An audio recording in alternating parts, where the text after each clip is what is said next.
Single dad saves drowning woman and child, then discovers they're the first family. When Noah Parker dove into a hurricane-torn sea to rescue a drowning mother and son, he had no idea his heroic act would thrust him into the center of a national firestorm. The woman he saved wasn't just any stranger. She was Elena Rivers, the First Lady of the United States. What followed wasn't gratitude, but suspicion, betrayal, and a town that turned its back on him. But before we dive into this incredible story, drop a comment telling us what city you're watching from. We want to see how far this story travels. Now let's begin where it all started, on a storm-ravaged beach where one man's courage would change everything. The sky over Briar Point had turned the color of charcoal in rage. Noah Parker stood at the edge of his weathered deck, coffee mug cooling in his calloused hands, watching the Atlantic Ocean transform into something biblical. Dawn should have been breaking, but the storm had swallowed the sun whole, leaving only a bruised twilight that made it impossible to tell if it was 6 in the morning or the end of the world. The wind screamed. It wasn't the gentle coastal breeze that usually carried the smell of salt and possibility through their small fishing town. This was different. This was the kind of wind that tore shingles from roofs and uprooted trees that had stood for generations. The kind that made even the oldest fishermen, men who'd spent their entire lives reading the ocean's moods, pull their boats far inland and pray. "Daddy?" The voice came from behind him, small and uncertain. Noah turned to find his daughter, Mia, standing in the doorway, her dark hair tousled from sleep, clutching the stuffed dolphin she'd had since she was 3. She was 12 now, almost 13, but storms still scared her. Hell, they scared him too, though he'd never admit it. "Hey, baby girl." Noah set down his mug and opened his arms. Mia crossed the deck and pressed herself against his chest, and he wrapped her up tight, his chin resting on the top of her head. She smelled like the lavender shampoo her mother used to buy, the one Noah kept ordering online even though it cost twice as much as the stuff from the grocery store. Some things were worth the extra money. Some memories needed to be preserved. "Sounds angry," Mia whispered, her voice barely audible over the wind's howl. "It does, doesn't it?" Noah agreed. He'd learned in the 3 years since Sarah died that honesty served Mia better than platitudes. She was too smart for the kind of empty reassurances some parents offered. "But we're safe here. This house has weathered worse." It was true, mostly. The Parker house sat a quarter-mile back from the beach, perched on a small rise that had protected it through countless nor'easters and hurricanes. The bones of the place were solid. Noah's grandfather had built it with his own hands back in 1952, using timber that could withstand anything the Atlantic threw at it.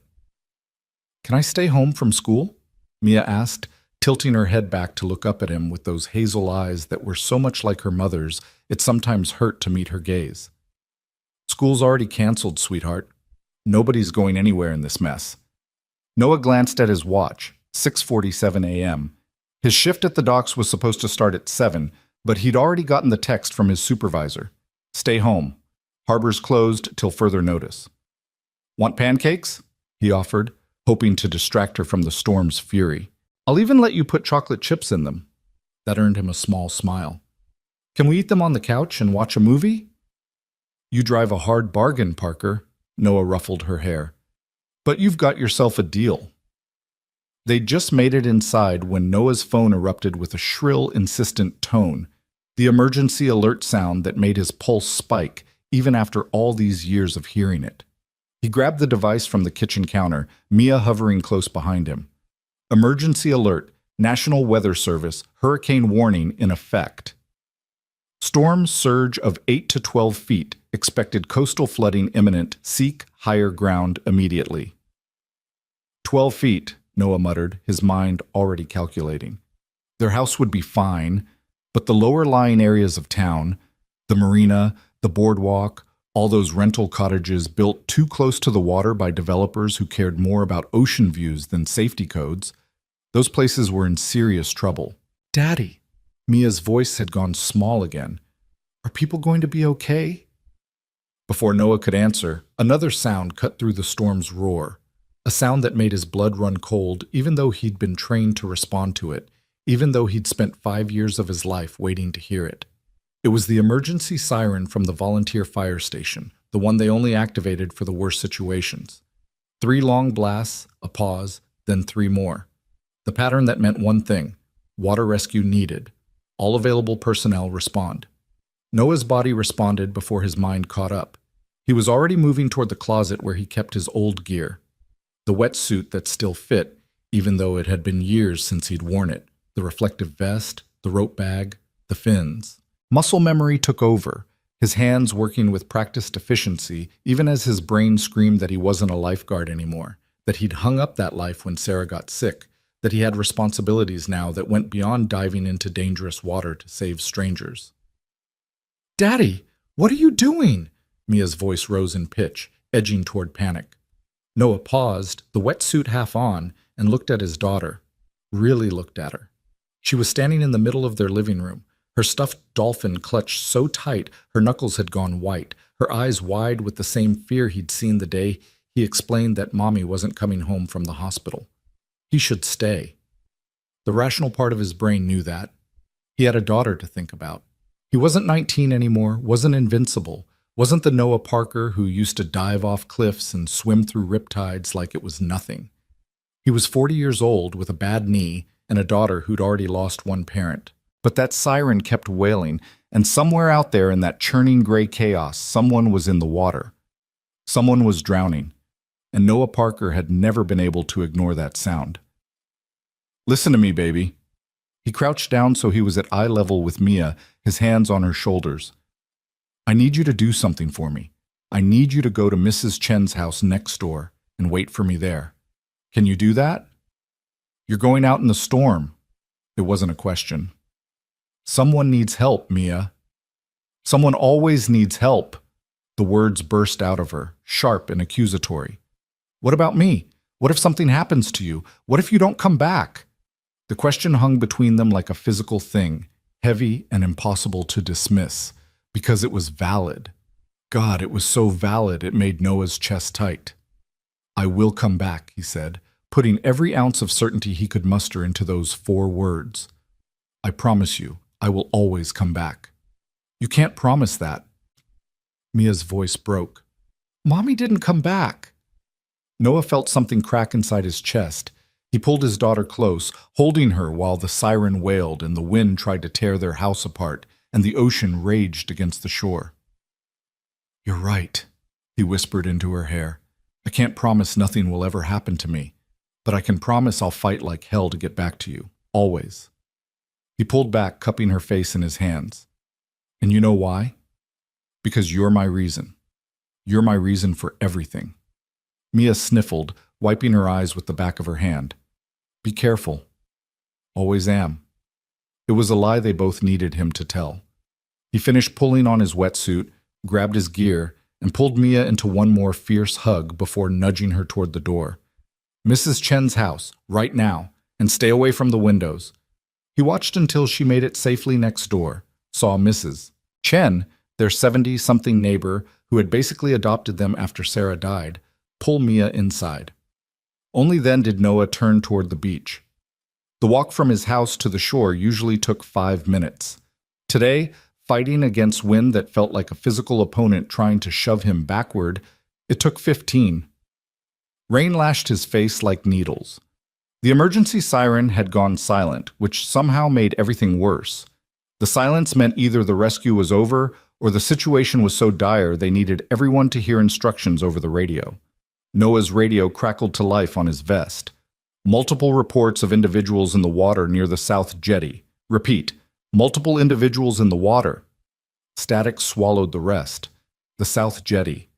Noah altered his course, running now, his old lifeguard training kicking in. Don't think, just move. Don't calculate the odds, just respond. Someone in the water meant seconds mattered. Minutes meant the difference between a rescue and a recovery. He crested the dune and the full scope of the disaster hit him. The ocean had transformed into something alien and furious. Waves as tall as buildings rolled toward shore, their faces steep and dark, crowned with wind-torn foam. The beach had vanished under the surge, water reaching all the way to the dune line. And there, maybe 50 yards offshore, being tossed in the surf like rag dolls, were 2 figures. No, Not just two figures. A woman and a child. Noah's training told him to wait for backup, to never go in alone, to assess the situation, call for support, use the proper equipment. His training could go to hell. He dropped his gear bag, kept only the rope and his fins, and ran straight into the water. The cold hit him like a freight train, stealing his breath despite the wetsuit. The surge tried to knock him off his feet, but Noah dove under the first wave, using the techniques he'd learned during his years guarding the beaches. You don't fight the ocean, you work with it. You find the rhythm in the chaos. The second wave caught him wrong, tumbling him sideways, filling his mouth with salt water that tasted like rage and ancient things. He kicked hard, breaking the surface, gasping for air. Rain hammered his face. The shore was already distant, farther than it should have been after just seconds in the water. The rip current was pulling him out, the same current that probably dragged the woman and child off the beach in the first place. Use it, his old instructor's voice echoed in his head. Use the rip to get out to them, then swim parallel to work your way back. Noah stopped fighting the outward pull and let it carry him, using his energy to angle toward where he'd seen the figures. The woman first. He could see her now, barely keeping her head above water, her arms wrapped around something. The child. Hold on, he shouted, but the wind ripped the words away. 20 yards, 15. He was close enough now to see details. The woman's dark hair plastered to her skull, the small body she clutched with desperate strength, the absolute terror in her eyes. 10 yards. A wave rose between them, and Noah dove through it, kicking hard. When he surfaced, the woman was sinking. No, no, no, no. He covered the final distance in 4 powerful strokes, diving down into the murky water, his hands searching, finding fabric, then flesh, then the small weight of the child. He grabbed them both, kicking for the surface with everything he had. They broke into the air together.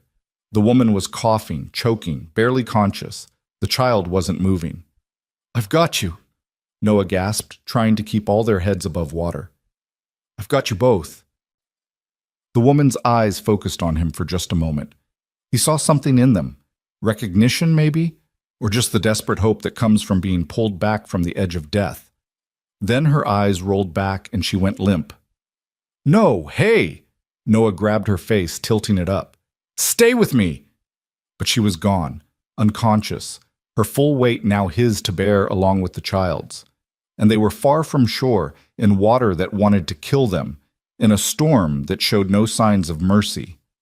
Noah's training had prepared him for this moment, but his training had assumed he'd have backup, equipment, a fighting chance. Instead, he had 2 unconscious people, his own rapidly depleting strength, and an ocean that seemed personally offended by his audacity. He made a choice. He rolled onto his back, pulling the woman and child on top of his chest, using his body as a flotation device. Then he started to kick, angling parallel to the shore, using the technique that had saved his own life more than once. Don't fight the rip. Swim across it. Work your way back gradually. His legs burned, his arms screamed. The child's weight pressed against his chest, and he couldn't tell if the small body was breathing or if the movement he felt was just the water's motion. Come on, he grunted, kicking harder. Come on, damn it! He thought about Mia, about the promise he'd made, about the look on her face when he'd walked out the door. He thought about Sarah, about the way she'd fought the cancer right up until the end, never giving up even when the odds were impossible. You don't get to quit, Parker, he told himself. Not today. Not ever. A wave caught them, lifting them up, and for a moment Noah could see the beach. Figures there now, people, fire trucks, flashing lights painting the gray morning in shades of red and blue. Then the wave crashed and they tumbled, and Noah lost his grip on the woman. He grabbed wildly, catching her arm, pulling her back, refusing to let go, even though his muscles were fire and his lungs were screaming and every instinct said to save himself, to let them go, to survive. But Noah Parker was a lot of things. A failed husband who couldn't save his wife from cancer, a dock worker who'd given up his calling, a single father who was probably traumatizing his daughter right now. But he had never been a quitter. His foot scraped bottom, sand, solid sand. He'd made it to the shallows. Noah found his footing and stood, the woman and child dead weight in his arms. The shore was right there, maybe 20 yards, but it looked like 20 miles. Each step was agony. His legs trembled. The surge tried to knock him down with every wave. "Almost there," he wheezed. "Almost." Someone was running toward him through the surf. Then two someones. Three. Hands reached for him, for the woman, for the child. Voices shouting over the storm. "I got them." "Jesus, Noah. Get the kid. Get the kid." They pulled the child from his arms first, and that's when Noah realized how small the body was. Maybe 6 years old, maybe younger. A boy with dark hair and skin that had gone the wrong shade of blue. "He's not breathing," someone shouted. Noah lunged forward, but his legs gave out. He crashed to his knees in the surf, other hand still supporting the woman. "Give him to me!" They laid the boy on the beach, above the waterline, and Noah scrambled over on hands and knees. His lifeguard training took over, automatic, muscle memory that went deeper than thought. He tilted the boy's head back, cleared his airway, checked for breathing. Nothing. He placed his hands on the small chest and started compressions, counting in his head, aware of people gathering around, of the woman being carried away, of the storm still raging. "Come on, kid." Compressions. "Come on." More compressions. "Don't you dare." He gave 2 rescue breaths. "Don't you dare quit on me." Nothing. More compressions. Harder this time, pressing down with enough force to maybe crack ribs, but that was better than being dead. That was better than this child never taking another breath, never laughing again. Never! The boy convulsed. Water poured from his mouth. His eyes flew open, wide and terrified and beautifully, impossibly alive. He sucked in a huge, gasping breath and started to cry. Noah sagged forward, his forehead nearly touching the sand, relief so intense it made him dizzy. "That's it," he breathed. "That's it, buddy. You're okay. You're okay now." Someone wrapped a blanket around the boy. Someone else pulled Noah to his feet. The world tilted and spun, and he realized he was hypothermic, exhausted, possibly in shock. But the boy was crying, which meant he was breathing, which meant Noah had done it. "Daddy?" The voice cut through everything. Noah turned to see Mia sprinting down the beach, Mrs. Chen calling after her but unable to keep up. His daughter crashed into him with enough force to nearly knock him down again, her arms wrapping around his waist. "Daddy, you did it!" she sobbed into his chest. "You saved them!" Noah held his daughter with shaking arms and looked back at the ocean. The woman, they'd gotten her to one of the ambulances, were loading her inside now. The boy was being carried by a paramedic, still crying but conscious and responsive. He'd saved them, both of them. He'd gone into impossible water and brought back 2 lives that would have been lost. And he'd made it back to Mia, just like he'd promised. "Let's get you checked out, Noah." That was Tom Rodriguez, one of the fire department EMTs and an old friend. "You're shaking like a leaf." "I'm fine," Noah managed, but his teeth were chattering so hard he could barely get the words out. "Bullshit. Come on." They guided him to another ambulance, wrapped him in heated blankets, checked his vitals. Noah let them fuss over him, too exhausted to protest. Mia never left his side, her hand gripping his so tight he could feel her pulse. "The woman and the kid," Noah asked. "They gonna make it?"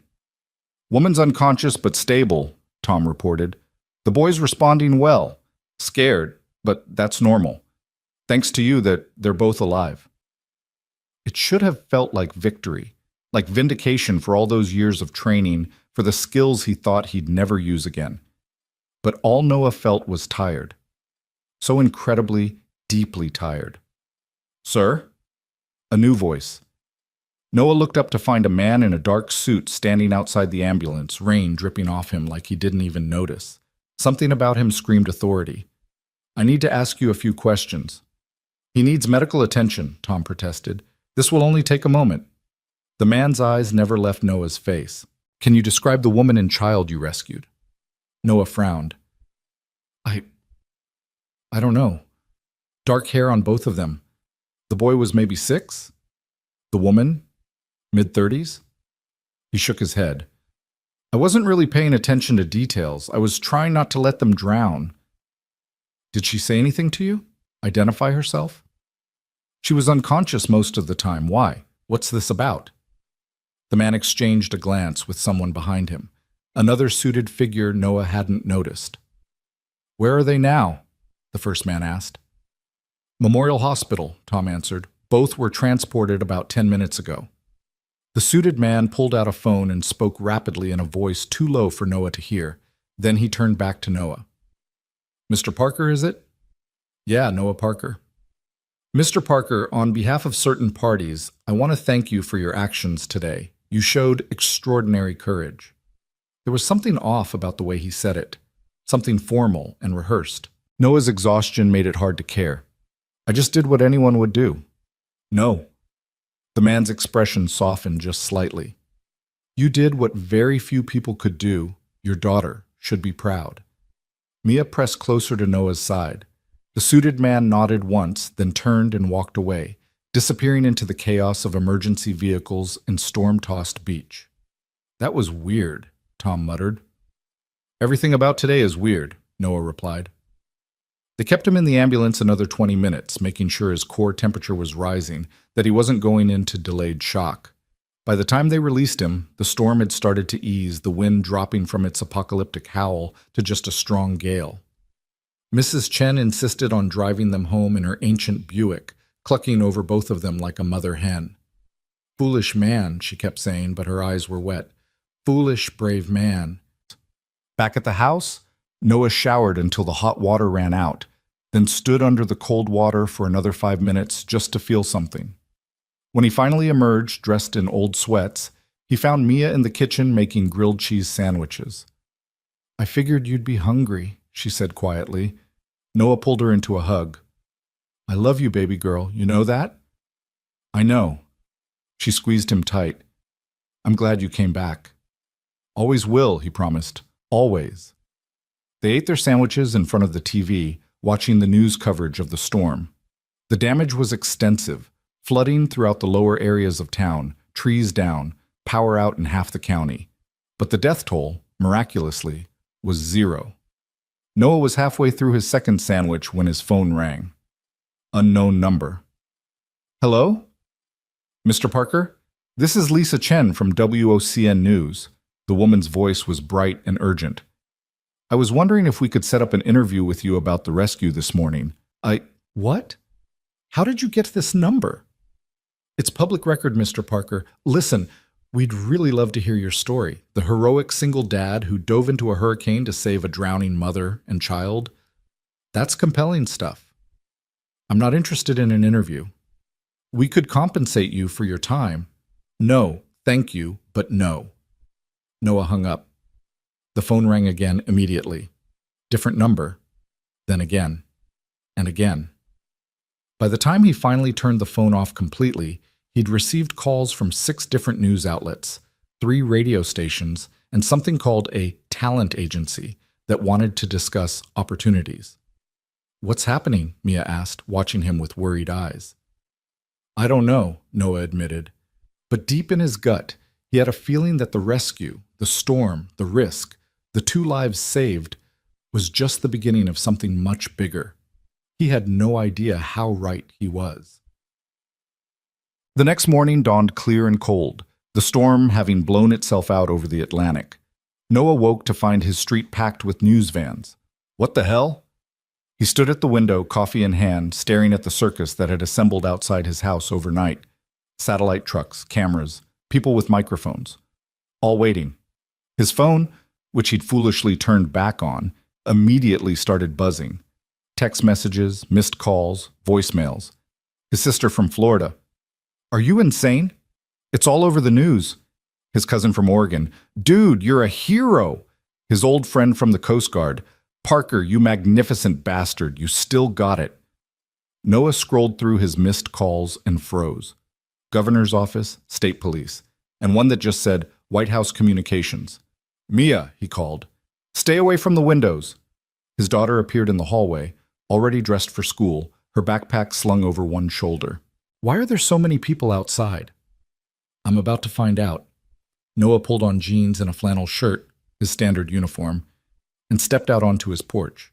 Immediately, the crowd surged forward, microphones thrust toward him, cameras flashing, questions shouted over each other. Mr. Parker, how does it feel to be a hero? Did you know who you were saving? Were you scared? What was going through your mind? Can you describe the moment you pulled them from the water? Noah held up his hands. I appreciate y'all's interest, but I don't have anything to say. I did what anyone would have done. But not everyone would have survived, a reporter shouted. Do you have a statement about the First Lady? Another called. Noah froze. The what? The reporters fell silent, glancing at each other with expressions that ranged from surprise to cunning satisfaction. You don't know, one finally said. It wasn't a question. Know what? A woman in the front, perfectly styled hair, expensive suit, the kind of reporter who probably worked for one of the major networks, smiled at him like a shark that had just spotted blood in the water. Mr. Parker, the woman you saved yesterday? That was Elena Rivers, the First Lady of the United States, and the child was her son, Matthew, the president's son. The world tilted. Noah grabbed the porch railing to steady himself, his brain trying to process words that didn't make sense. First Lady, president's son. He'd saved... That's impossible, he heard himself say. It's been confirmed by the Secret Service, the reporter continued. They were vacationing at a private residence in Briar Point when they were caught by the storm surge. Their security detail lost them in the chaos. If it wasn't for you, Mr. Parker, the first family would be mourning today. Noah's legs decided to stop supporting him. He sat down hard on the porch steps, his mind reeling. The suited men at the beach, the questions, the way they'd whisked the woman and boy away so quickly. He'd saved the First Lady. He'd given CPR to the president's son. Oh my God, he breathed. The cameras captured every moment. Within an hour, Noah's phone had become unusable. The calls never stopped. Text messages flooded in faster than he could read them. His email inbox exploded with interview requests, speaking engagement offers, and messages from people he hadn't talked to in 20 years suddenly claiming to be his closest friends. He turned everything off and sat at his kitchen table watching through the window as the media circus outside his house grew larger. More vans, more cameras.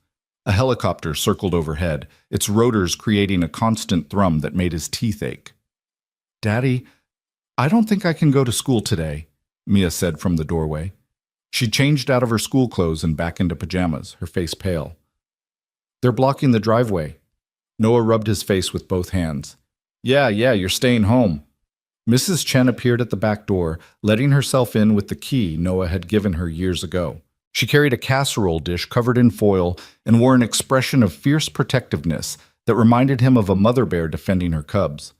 Those vultures, she spat, setting the casserole on the counter. I tried to shoo them away. They asked me for quotes, like I'm going to help them harass a good man who did a good thing. Thanks, Mrs. Chen. Noah meant it. In the chaos of the last 18 hours, she'd been the only constant, the only person who treated him like he was still just Noah Parker, the guy next door. You need to eat, she insisted, pulling the foil off to reveal what looked like her famous chicken and rice. And that girl needs to eat. You can't deal with this nonsense on an empty stomach. She was right, of course. Noah hadn't eaten since the grilled cheese sandwich yesterday. His stomach felt like it was trying to digest itself. They were halfway through breakfast when someone knocked on the front door.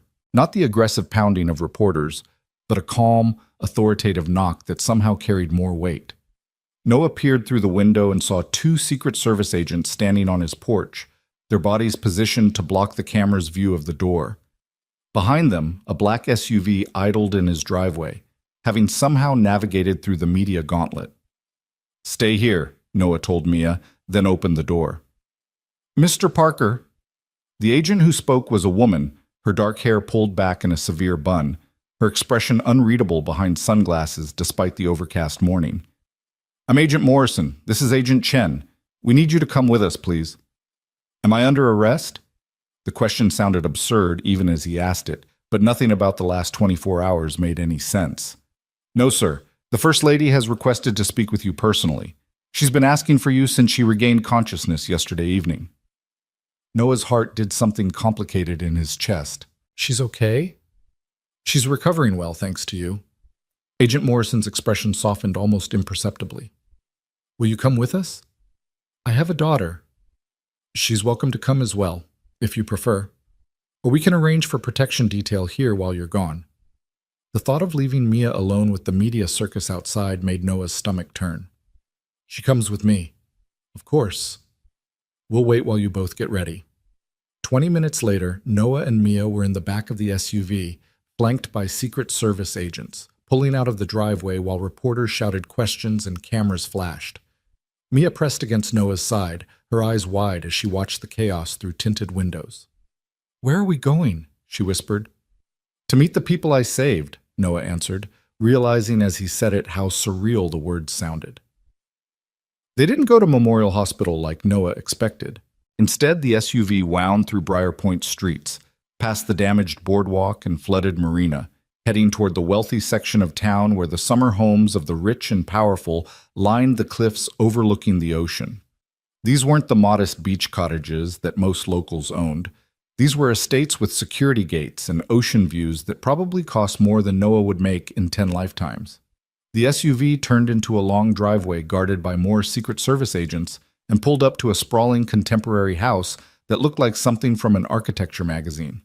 All glass and weathered wood and angles that seemed designed to capture every possible ray of sunlight. "The First Lady has been staying here since the incident," Agent Morrison explained as they climbed out. "It's more secure than the hospital, and the president wanted her somewhere she could rest privately." The president. Noah's brain still couldn't fully process that he was about to meet the President of the United States. He'd voted for Jonathan Rivers, had even put a campaign sign in his yard during the election, but the man had always seemed like someone who existed on television, not in real life, not in Briar Point. They were escorted through a foyer that probably cost more than Noah's entire house, down a hallway lined with abstract art that he suspected was the real thing, not prints. Everything was pristine, untouched by the storm that had devastated the rest of the town. Agent Morrison stopped at a closed door. "The First Lady is inside with her son. She's still recovering from the hypothermia and near drowning, so please keep the visit brief." She knocked twice, then opened the door. "Ma'am, Mr. Parker is here." Noah had seen Elena Rivers on television countless times. Campaign rallies, state dinners, public appearances where she smiled and waved and looked like the kind of woman who had been born knowing how to navigate the world of politics and power. But the woman sitting in the chair by the window, wrapped in a cashmere throw with her dark hair loose around her shoulders, looked nothing like the First Lady he'd seen on TV. She looked human, vulnerable, and when she saw Noah, her eyes filled with tears. "Mr. Parker." Her voice was hoarse, probably from all the salt water she'd swallowed. She tried to stand, but Noah held up a hand. "Please don't get up. You should be resting." "I've been resting for 18 hours. What I should be doing is thanking the man who saved my life." She gestured to the couch across from her. "Please sit, both of you." Noah guided Mia to the couch, hyper-aware of his flannel shirt and jeans in this space of designer furniture and wealth. The First Lady studied them both with an intensity that made him want to fidget. "This is my daughter, Mia," Noah said, because someone needed to break the silence. "Mia." Elena smiled, and it transformed her entire face, made her look younger and warmer. "What a beautiful name. How old are you, sweetheart?" 12, Mia managed, her voice barely above a whisper. "Almost 13. Almost 13 is a very important age." Elena's smile widened. "My son Matthew just turned 7. He's sleeping right now, but he's been asking about you too, Mr. Parker. He doesn't remember much from yesterday, but he knows someone pulled him from the water. Someone saved him." Noah's throat felt tight. "Is he okay? Really okay?" "Thanks to you, yes.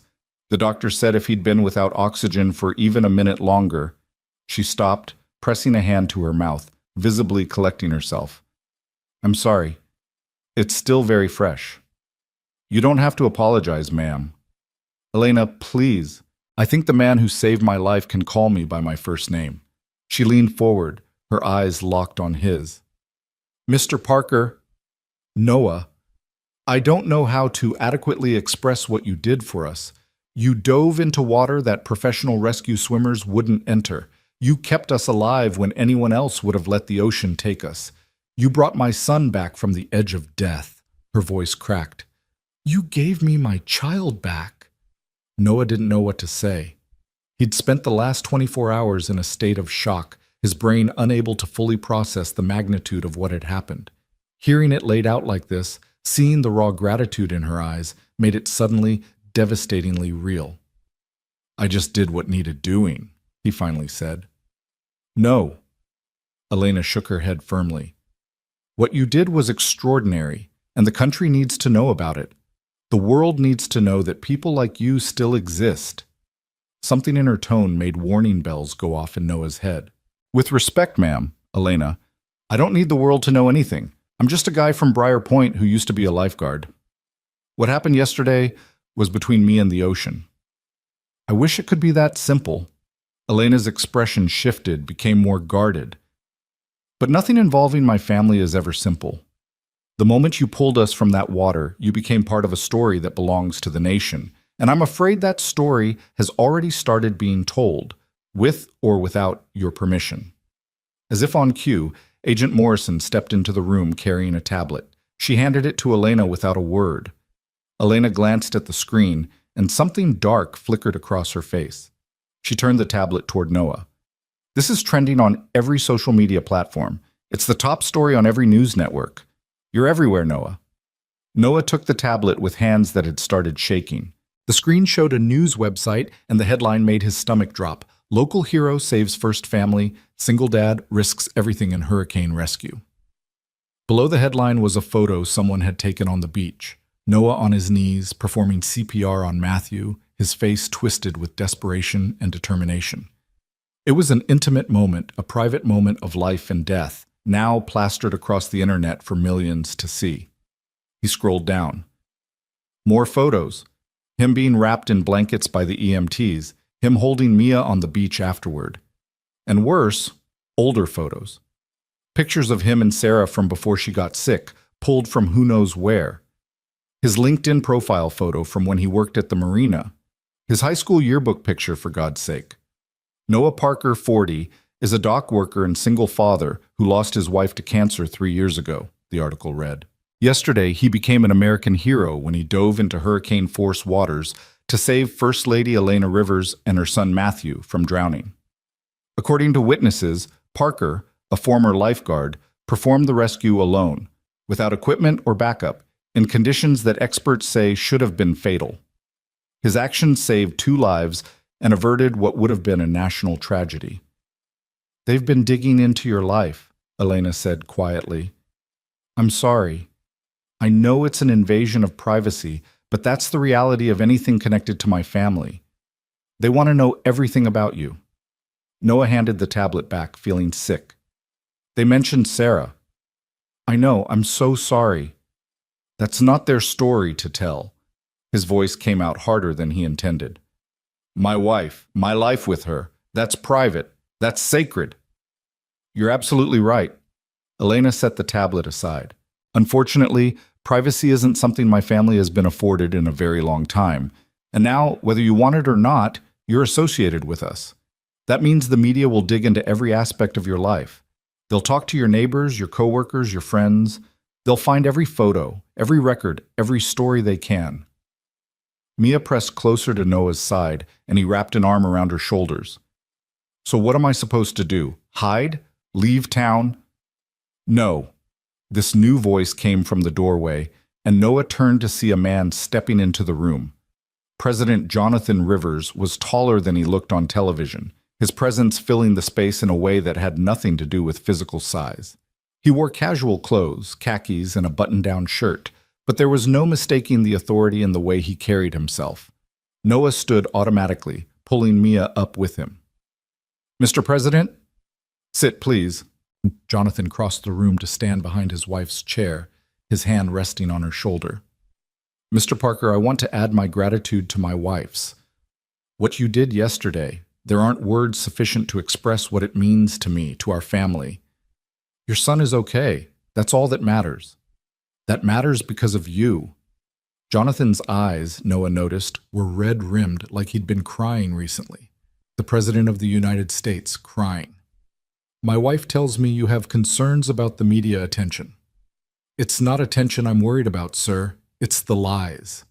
I've already seen stories that aren't true, speculation about my motivations, people making assumptions about who I am and why I did what I did." Noah took a breath, trying to organize his thoughts. I didn't pull your family from the water for recognition or reward. I did it because they were drowning, and I had the skills to help. That's it. That's the whole story. But now people are trying to make it into something else, something bigger, and I just want to go back to my normal life. I understand that desire. Jonathan's expression was sympathetic but firm. But I'm afraid that's not possible anymore. Whether you like it or not, you're a public figure now. What you do next, how you handle this attention, will define how this story is told. What I do next? Noah felt his temper rising. With respect, Mr. President, I don't plan to do anything next. I plan to go home, close my door, and wait for everyone to forget about this. They won't forget. Elena leaned forward. Noah, please listen. In 2 days, there's going to be a press conference. My husband will be addressing the nation about what happened, about how close we came to tragedy. The media will be there. The world will be watching. And whether you're present or not, they will talk about you. They will define you. Wouldn't you rather be part of that narrative? Wouldn't you rather tell your own story? No, Noah said flatly. I wouldn't, because my story isn't for public consumption. The room fell silent. Mia's hand found his, squeezing tight. President Rivers and the First Lady exchanged a long look, some unspoken communication passing between them. Finally, Jonathan spoke. I respect your position, Mr. Parker. I do. But I'm going to ask you to reconsider, not for me, and not even for my family, for the country. The country? We live in divided times, cynical times. People have stopped believing in heroes, in selfless acts, in the idea that someone might risk everything for a stranger. Your actions yesterday, that was pure, uncomplicated heroism. No political agenda, no ulterior motive, just one human being saving others because it was the right thing to do. Jonathan's voice gained intensity. America needs that story right now. They need to be reminded that people like you exist, that courage and decency are still alive. Noah wanted to argue, to say that he wasn't a symbol or a story, that he was just a man who did what anyone would have done. But looking at the president's face, at the raw sincerity there, he couldn't find the words. I need to think about it, he finally said. Of course. Jonathan nodded. Take all the time you need. But Noah, understand this. The story is already being told. The only question is whether you want to be part of shaping it. The ride back to Noah's house was silent, except for the hum of the SUV's engine. Mia stared out the window, her hand still clasped in his. When they pulled up to the house, the media presence had somehow grown even larger. News crews from national networks now, not just local stations. We can help with this, Agent Morrison said. Security detail, crowd control. Just say the word. No, thank you. Noah was already opening the door. I just want to be left alone. He and Mia fought their way through the crowd of reporters, ignoring the shouted questions, the microphones thrust in their faces. Inside, with the door locked behind them, Noah leaned against the wall and closed his eyes. Daddy? Mia's voice was small. What are you going to do? I don't know, baby. I honestly don't know. His phone, which he'd turned back on during the ride, buzzed with a text message. Then another. Then a dozen more in rapid succession. He scrolled through them, his unease growing with each one. From his supervisor at the docks, need to talk, call me. From his neighbor 3 houses down. Reporters are asking questions about you, offering money for stories. Some people are talking. From his sister, just saw you on CNN, are you okay? Call me. And then, from a number he didn't recognize, Mr. Parker, this is Thomas Wright from the law firm of Wright & Associates. We'd like to discuss representation. Please call at your earliest convenience. Representation? For what? Noah was about to put the phone down when it rang. His supervisor, Dave. Hey, Dave. Noah, I need you to come by the office tomorrow morning. Dave's voice was tight, professional in a way it had never been before. They'd worked together for 6 years, had beers together after work, talked about their families. This wasn't that Dave talking. This was Boss Dave, the one Noah rarely heard. What's this about? Just come in tomorrow, 8 a.m. Dave, what's going on? A pause, then, we need to discuss your continued employment with the company. That's all I can say right now. The line went dead. Noah stared at the phone, his brain struggling to process what he'd just heard. His employment? What did the rescue have to do with his job? Daddy? Mia was watching him with worried eyes. What's wrong? Nothing, sweetheart. Just work stuff. But it wasn't nothing. Deep in his gut, Noah knew that something had shifted, something fundamental. The world he'd known 24 hours ago, the quiet, predictable world of dock work and school pickups and Sunday dinners with Mrs. Chen, was disappearing, replaced by something he didn't recognize.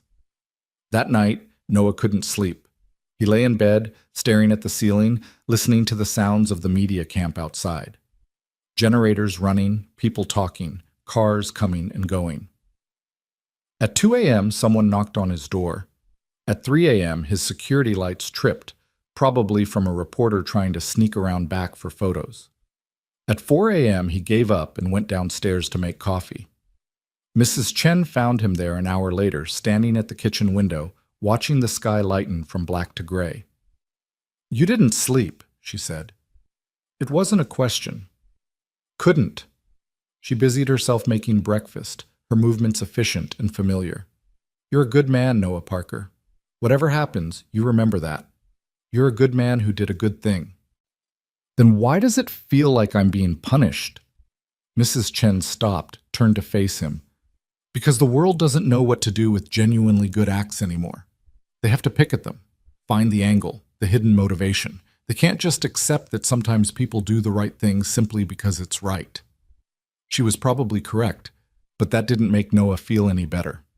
At 7:30 a.m., he got dressed in his work clothes, jeans, steel-toed boots, a company polo shirt, and prepared to face whatever was waiting for him at the docks. Mia was still asleep, and he left her a note saying he'd be back soon, asking Mrs. Chen to check on her. The drive to the dock should have taken 15 minutes. It took 45, because every traffic light seemed to have a reporter stationed at it, recognizing his truck, trying to wave him down.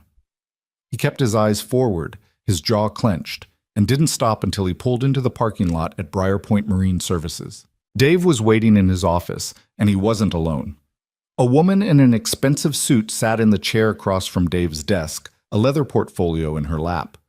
Her expression was the kind of carefully neutral that lawyers and funeral directors specialized in. "Noah, come in." Dave gestured to the empty chair. "This is Margaret Chen from our HR department." No relation to Mrs. Chen, Noah assumed.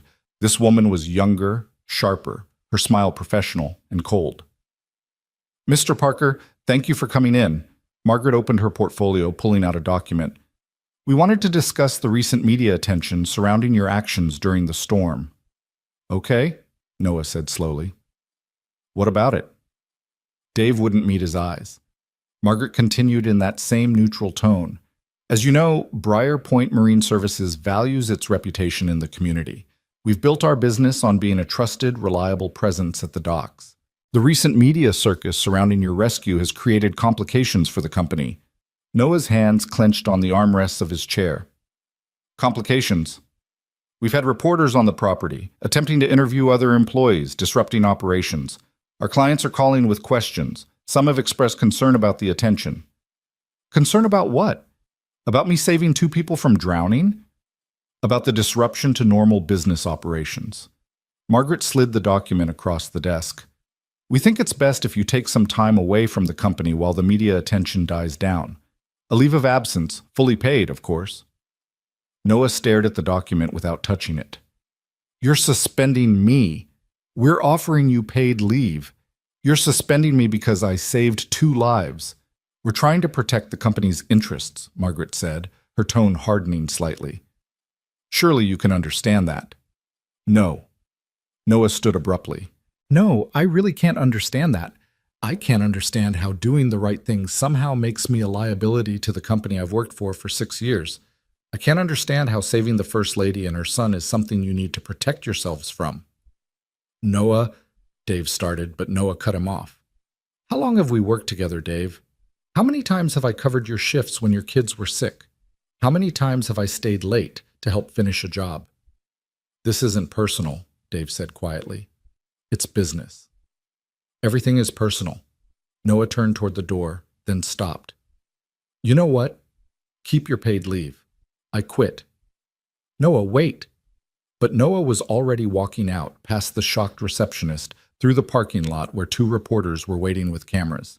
He didn't stop, didn't answer their questions, just got in his truck and drove. He didn't head home. Couldn't face the media circus there. Couldn't face Mia's questions about why he was back so early. Instead, he drove to the beach, to the same stretch of sand where he'd pulled Elena and Matthew from the water 2 days ago. The ocean was calm today, almost gentle, as if apologizing for its previous violence. The beach was empty except for cleanup crews removing debris left by the storm. Noah walked to the water's edge and stood there, hands in his pockets, watching the waves roll in. 2 days ago, his life had made sense. He'd had a job, a routine, a quiet existence that might not have been exciting but was stable and predictable. Now he had no job, no privacy, and no idea what came next. His phone buzzed. Another text from his sister, another call from a reporter, another email from someone wanting something from him. He turned the phone off and threw it as hard as he could into the ocean. It felt good for about 3 seconds, until he realized he'd just thrown away his only way to communicate with Mia in case of emergency. Stupid. Impulsive. The kind of thing the old Noah, the lifeguard Noah who dove off cliffs and took ridiculous risks, would have done. Not the dad Noah who was supposed to be responsible and think things through. "Great job, Parker," he muttered to himself. "Real mature." "Mr. Parker?" Noah spun around to find a young man standing a respectful distance away. He was maybe 30, wearing jeans and a Briar Point Community College sweatshirt, holding a phone but not pointing it at Noah like a weapon the way the reporters did. "I'm not giving interviews," Noah said automatically. "I'm not a reporter." The man took a step closer, and Noah could see now that he looked nervous, his hands shaking slightly. "I'm Sam Morrison. I just wanted to thank you." "Thank me?" "I was on the beach that morning. I saw what you did." Sam's voice cracked. "I saw you run into the water when everyone else was running away. I saw you bring that little boy back to life. And I needed you to know that it mattered. What you did mattered." Noah didn't know what to say. Sam filled the silence. "My little brother drowned when I was 15. We were at a lake, and he went out too far, and I couldn't get to him in time. I've lived with that for 15 years. But watching you yesterday, seeing you save that kid," he wiped his eyes with the back of his hand, "it made me believe that maybe not all drownings end the way my brother's did, that sometimes people get saved. So thank you. Thank you for reminding me that heroes still exist." He turned and walked away before Noah could respond, leaving Noah standing alone on the beach, with tears streaming down his face that he didn't remember starting to cry. He stayed there for another hour, watching the ocean, thinking about Sam's words and the president's words and what Mrs. Chen had said about good acts. When he finally headed back to his truck, the sun was high overhead and the day had warmed considerably. A note was tucked under his windshield wiper. Noah pulled it out, half expecting another reporter's business card or request for an interview. Instead, it was a handwritten message on notebook paper. "You're a good man. Don't let them make you forget that. A grateful neighbor." Then another truck pulled into the parking lot, and Noah recognized it immediately. Tom Rodriguez, the EMT who'd helped him on the beach. Tom got out, walking over with a serious expression. "Heard you quit your job," Tom said without preamble.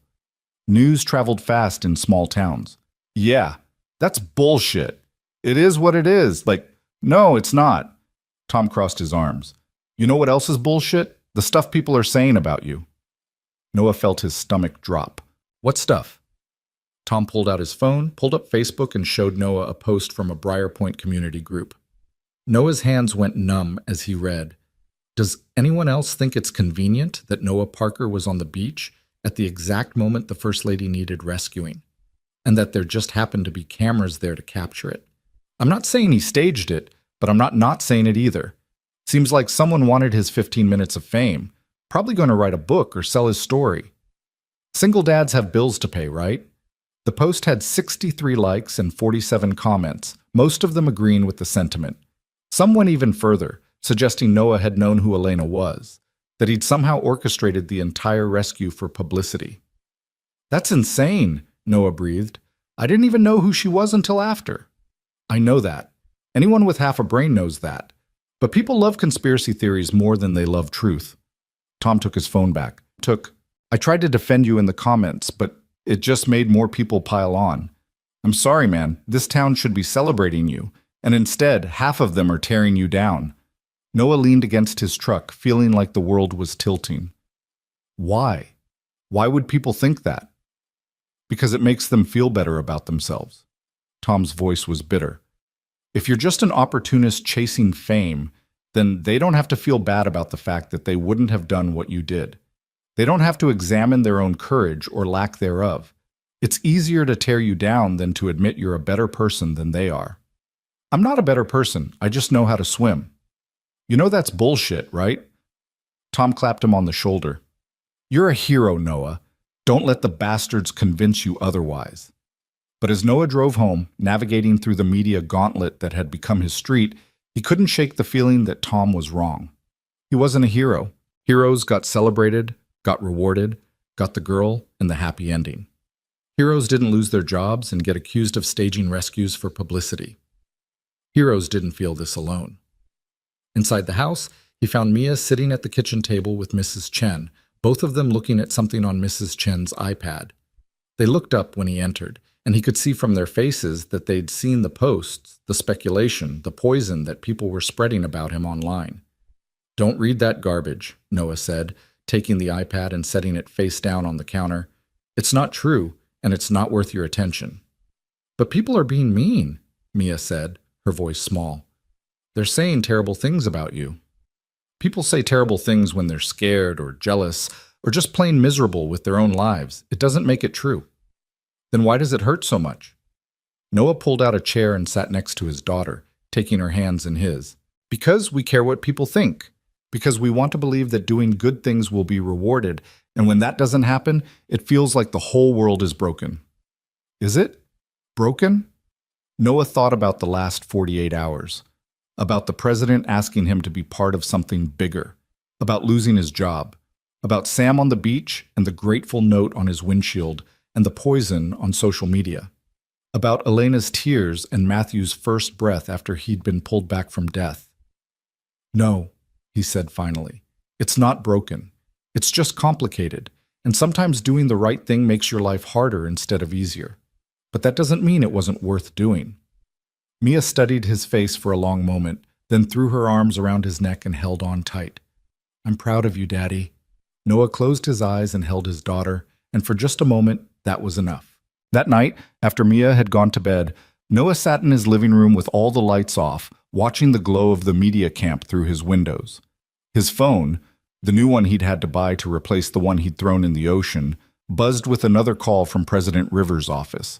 He'd been ignoring their calls all day, but now, sitting in the dark, thinking about everything that had happened, he found himself answering. Mr. Parker. The voice was crisp, professional. This is Jennifer Morrison, White House Communications. Thank you for taking my call. The president would like to extend an invitation for you to attend the press conference tomorrow. He believes your presence would mean a great deal to the American people. Noah let out a long breath. What if I don't want to mean something to the American people? What if I just want my life back? I understand that desire, Mr. Parker, but I think you already know that particular ship has sailed. Her tone softened slightly. The president also wanted me to tell you that he's aware of what's being said about you online and in the media. He finds it reprehensible, and he intends to address it directly at the press conference, with or without you there. He doesn't need to defend me. Actually, he does. Because when people attack you, they're attacking the idea that selfless heroism still exists, and that's something the president, something all of us, need to fight against. A pause. Will you come, Mr. Parker? Will you let us tell your story the way it deserves to be told? Noah thought about Mia, about the pride in her eyes when she'd said she was glad he came back. He thought about Sam on the beach and the note under his windshield and the 63 people who thought he'd staged a rescue for publicity. He thought about Elena's tears and Matthew's first breath and the weight of the president's hand on his shoulder. He thought about what he wanted his daughter to learn from all this. Yes, he heard himself say, I'll be there. The morning of the press conference arrived with a sky so blue it almost hurt to look at. as if the universe was determined to provide the perfect backdrop for what was about to unfold. Noah stood in front of his bathroom mirror at 5:30 a.m., trying to knot a tie he'd borrowed from his late father-in-law's closet. His hands wouldn't stop shaking. "You look nice, Daddy." Mia appeared in the doorway, already dressed in the navy blue dress Mrs. Chen had helped her pick out the day before. She looked older somehow, more grown up than she had any right to be at 12 going on 13. "You look beautiful, baby girl." Noah gave up on the tie and let it hang loose around his neck. "You sure you want to come? You can stay with Mrs. Chen if this is too much." "I want to be there." Mia's voice was firm, certain in a way that reminded him painfully of Sarah. "You shouldn't have to do this alone." The Secret Service had arrived at 4 a.m. to sweep the house and establish a security perimeter. Now at 6, Agent Morrison knocked softly on the doorframe. "Mr. Parker, we should leave in 30 minutes if we want to arrive on schedule." On schedule. As if this was just another appointment, another ordinary day, instead of Noah Parker from Briar Point about to stand in front of the world's media alongside the President of the United States. Mrs. Chen had made breakfast, but Noah couldn't eat more than a few bites. His stomach felt like it was trying to twist itself into knots. He kept thinking about the Facebook posts, the speculation, the 63 people who thought he was a fraud. What if he got up there and froze? What if he said something stupid? What if he made everything worse? "Stop thinking so hard," Mrs. Chen said, pressing a travel mug of coffee into his hands. "You're a good man who did a good thing. That's all you need to remember. The rest is just noise." The rest is just noise. Noah clung to that thought as they climbed into the waiting SUV, as they drove through streets where people had already started gathering with signs and cameras, as Mia's small hand found his and held tight. The press conference was being held at Briar Point's Community Center, the largest venue in town that could accommodate the massive media presence. The building had been transformed overnight. Security checkpoints, camera platforms, a temporary stage with presidential seals and American flags. It looked like something from a movie, not like the place where Noah had attended PTA meetings and Mia's school concerts. Agent Morrison led them through a back entrance, away from the reporters already assembling in the main hall. They were taken to a small room that had probably been used for storage before being hastily converted into a green room. President Rivers was there, along with Elena and Matthew, all three of them dressed in what Noah had come to think of as official family attire. Coordinated but not matching, expensive but not showy. Matthew saw Noah first. The boy's face lit up with recognition, and he tugged on his mother's hand. "Mama, that's him! That's the man who saved us!" Elena smiled, her eyes bright with emotion. "Yes, sweetheart, that's Mr. Parker." Matthew broke free from his mother's grip and ran straight to Noah, wrapping his small arms around Noah's legs with surprising strength. "Thank you for saving my mama. Thank you for saving me." Noah's throat closed up. He crouched down to Matthew's level, this little boy whose life he'd breathed back into on a storm-torn beach. "You're very welcome, buddy. I'm glad you're okay." "I don't remember the water," Matthew said seriously, "but Mama says you pulled me out and made me breathe again. She says you're a hero." "I'm just a guy who knows how to swim." "Duh, that's what heroes say in the movies." Matthew's gap-toothed grin was infectious. "They always say they're not heroes, but they are." President Rivers approached, offering his hand.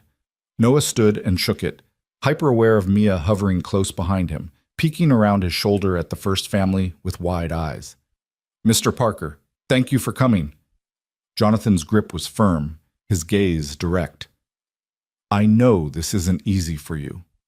I want you to know that what we're about to do out there, it's not just about my family. It's about making sure your sacrifice is honored properly, and that the people who've been spreading lies about you understand the truth." "I appreciate that, sir. I just hope I don't mess this up." "You won't." Elena stepped forward, and Noah noticed she was holding a small wooden box. "Before we go out there, I wanted to give you something private, just between us." She opened the box to reveal a medal. Not military, not official, just a simple bronze circle on a blue ribbon with an inscription Noah couldn't read from where he stood. "This belonged to my grandfather," Elena said softly. "He was a firefighter in New York. He saved 6 people from a burning building in 1967 and never talked about it for the rest of his life." He said heroism wasn't something you displayed.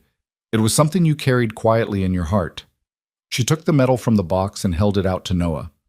I think he would have wanted you to have this. One quiet hero to another. Noah's hands trembled as he accepted the medal. The inscription read, "For courage when it mattered most." I can't take this. It's a family heirloom. You're part of our family's story now, Elena said, and we're part of yours, whether either of us planned it that way or not. Please, take it. Noah closed his fingers around the medal, feeling its weight, its history. Thank you.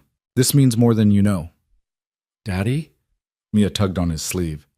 Can I see? Noah showed her the medal, and she traced the inscription with one finger, her expression solemn.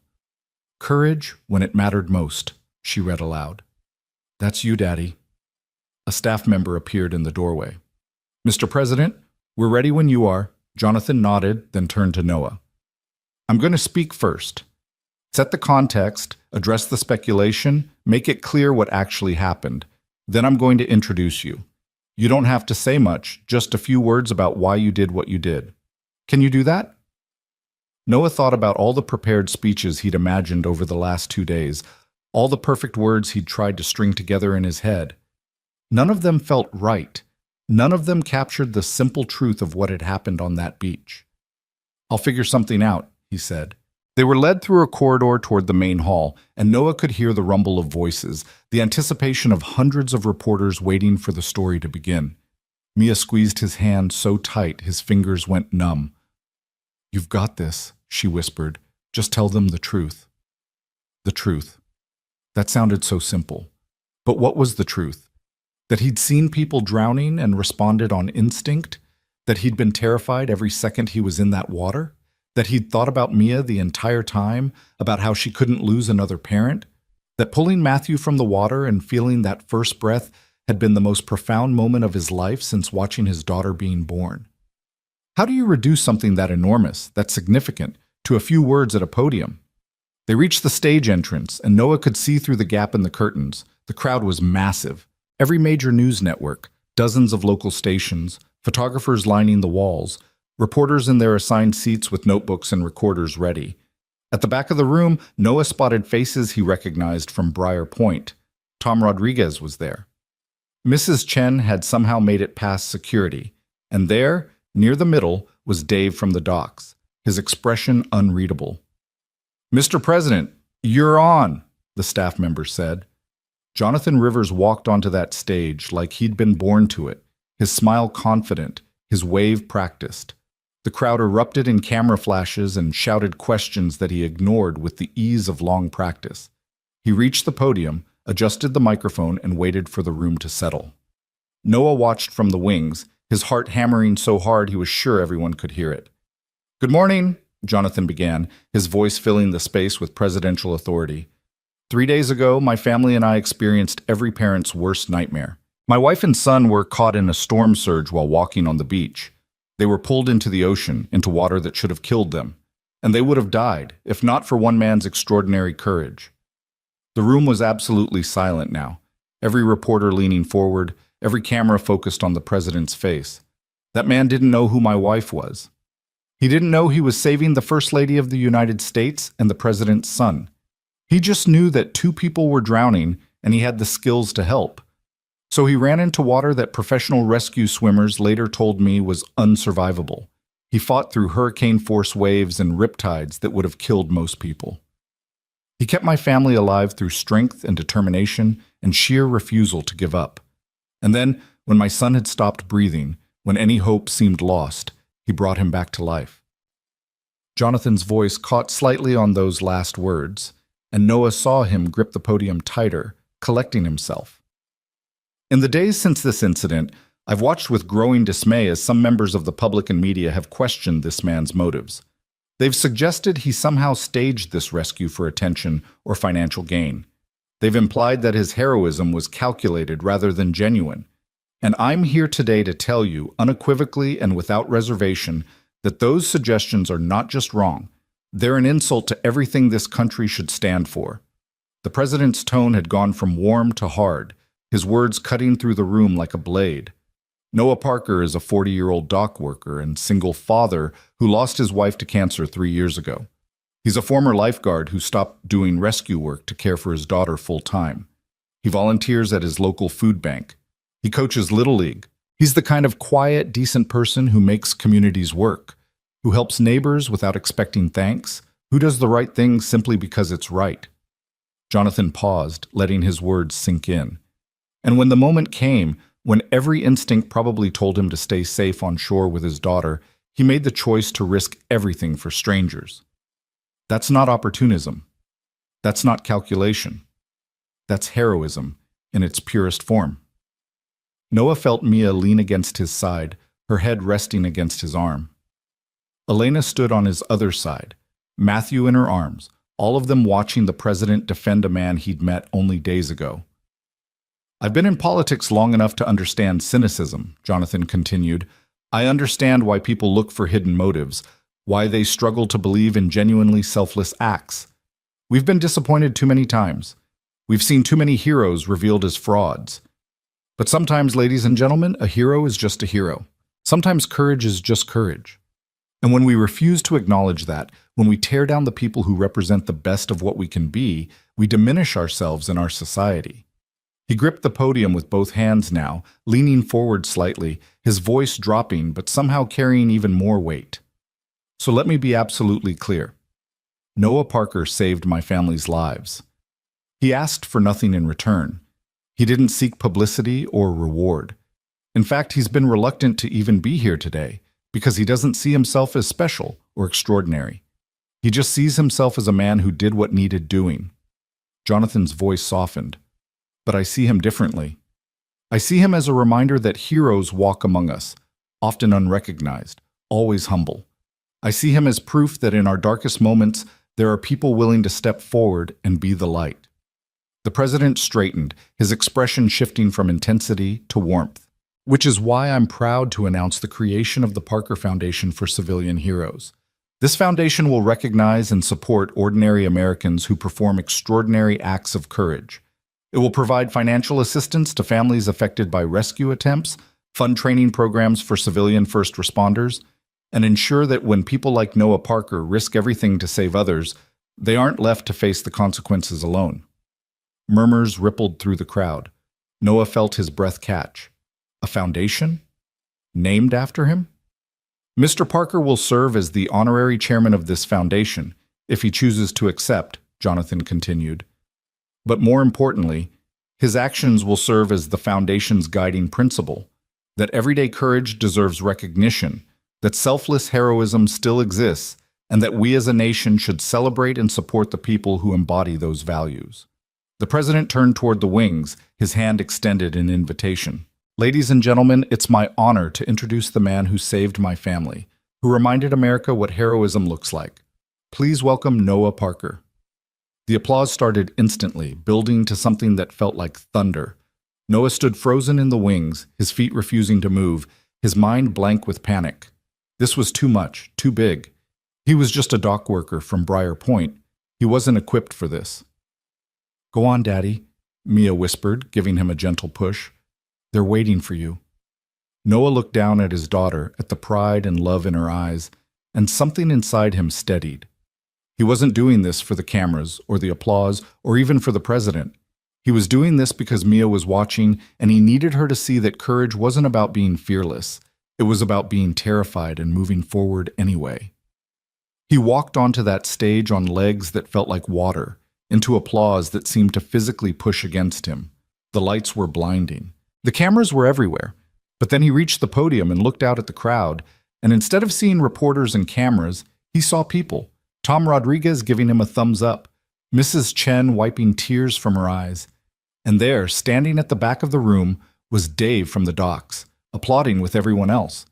President Rivers shook his hand, pulling him into a brief embrace that the cameras captured from a dozen angles. "You've got this," Jonathan whispered. "Just speak from the heart." Then the president stepped aside, and Noah was alone at the podium with a microphone and hundreds of expectant faces waiting for him to say something profound. He cleared his throat. The sound echoed through the speakers, too loud, making him wince. Someone in the crowd chuckled sympathetically. I'm not really good at speeches, Noah began, his voice shaking slightly. I'm better at loading cargo and fixing dock equipment. So if this is awkward, I apologize in advance. More chuckles. Warmer this time. Noah took a breath and continued. 3 days ago, I was having coffee on my porch when I heard the emergency sirens. I'm a former lifeguard, so that sound, it still gets to me. It still makes me want to respond, even though I haven't worked a beach in years. He paused, gathering his thoughts. My daughter Mia asked me not to go. She was scared I wouldn't come back. And she had every right to be scared, because she already lost one parent, and here I was, about to run into a hurricane. He could see Mia at the edge of the stage, Elena's hand on her shoulder, both of them watching him intently. But I went anyway. And the reason I went has nothing to do with heroism or courage or any of the things the president so generously attributed to me. I went because I heard those sirens and I knew someone needed help, and I had skills that might make a difference. That's it. That's the whole calculation. Noah leaned on the podium, trying to make eye contact with as many people as possible. I didn't know I was saving the First Lady. I didn't know the little boy I pulled from the water was the president's son. All I knew was that a mother was drowning and her child was drowning, and if I didn't do something, they would die. His voice gained strength as he spoke, the words coming easier now. People have asked me in the last few days why I risked my life for strangers, why I would leave my daughter potentially alone in the world for people I didn't know. And honestly, I've asked myself the same question. He looked directly at the cameras now, at the millions of people who would watch this later. The answer I keep coming back to is this: because I couldn't live with myself if I didn't. Because I want my daughter to grow up knowing that when someone needs help, you help them. You don't calculate the risks or weigh the costs or worry about what people will think. You just help, because that's what decent people do. The room was absolutely silent. Noah could hear his own breathing through the microphone. The president mentioned that some people have questioned my motives, that they think I somehow staged this rescue or did it for publicity. Noah's jaw tightened. Those accusations hurt. They hurt because they suggest that basic human decency is so rare that it must have an ulterior motive. They hurt because they teach my daughter that no good deed goes unpunished, that trying to help others will just make you a target. He paused, choosing his words carefully. But you know what hurts more? The idea that we've become a society where we can't believe in selfless acts anymore, where we're so cynical, so suspicious, that we have to tear down anyone who does something good. He thought about the Facebook posts, the speculation, the poison that had been spread about him online. I'm not a perfect person. I'm not even an especially good person. I lose my temper sometimes. I feed my daughter too much pizza and not enough vegetables. I forget to return library books, and I drive too fast, and I curse when I stub my toe. A few people in the crowd laughed, but when I saw 2 people drowning, I didn't think about any of that. I just thought about getting them to safety, and I'd do it again, 1,000 times over, regardless of who they were or what it cost me. Noah's hands gripped the podium edge, his knuckles white. The president has done me an incredible honor by creating this foundation and putting my name on it. I'm grateful and humbled and honestly a little overwhelmed. But if this foundation is going to mean anything, it can't just be about recognizing heroes. It has to be about creating a culture where heroism is possible, where people feel empowered to help each other instead of pulling out their phones to record tragedy, where doing the right thing is celebrated instead of questioned. He looked over at Jonathan, at Elena, and Matthew, at his daughter standing proud at the stage edge. 3 days ago, I pulled 2 people from the ocean. Today, the president pulled me from obscurity and put me on a national stage. Neither of us asked for the other's help, but we both needed it. And I think there's a lesson in that.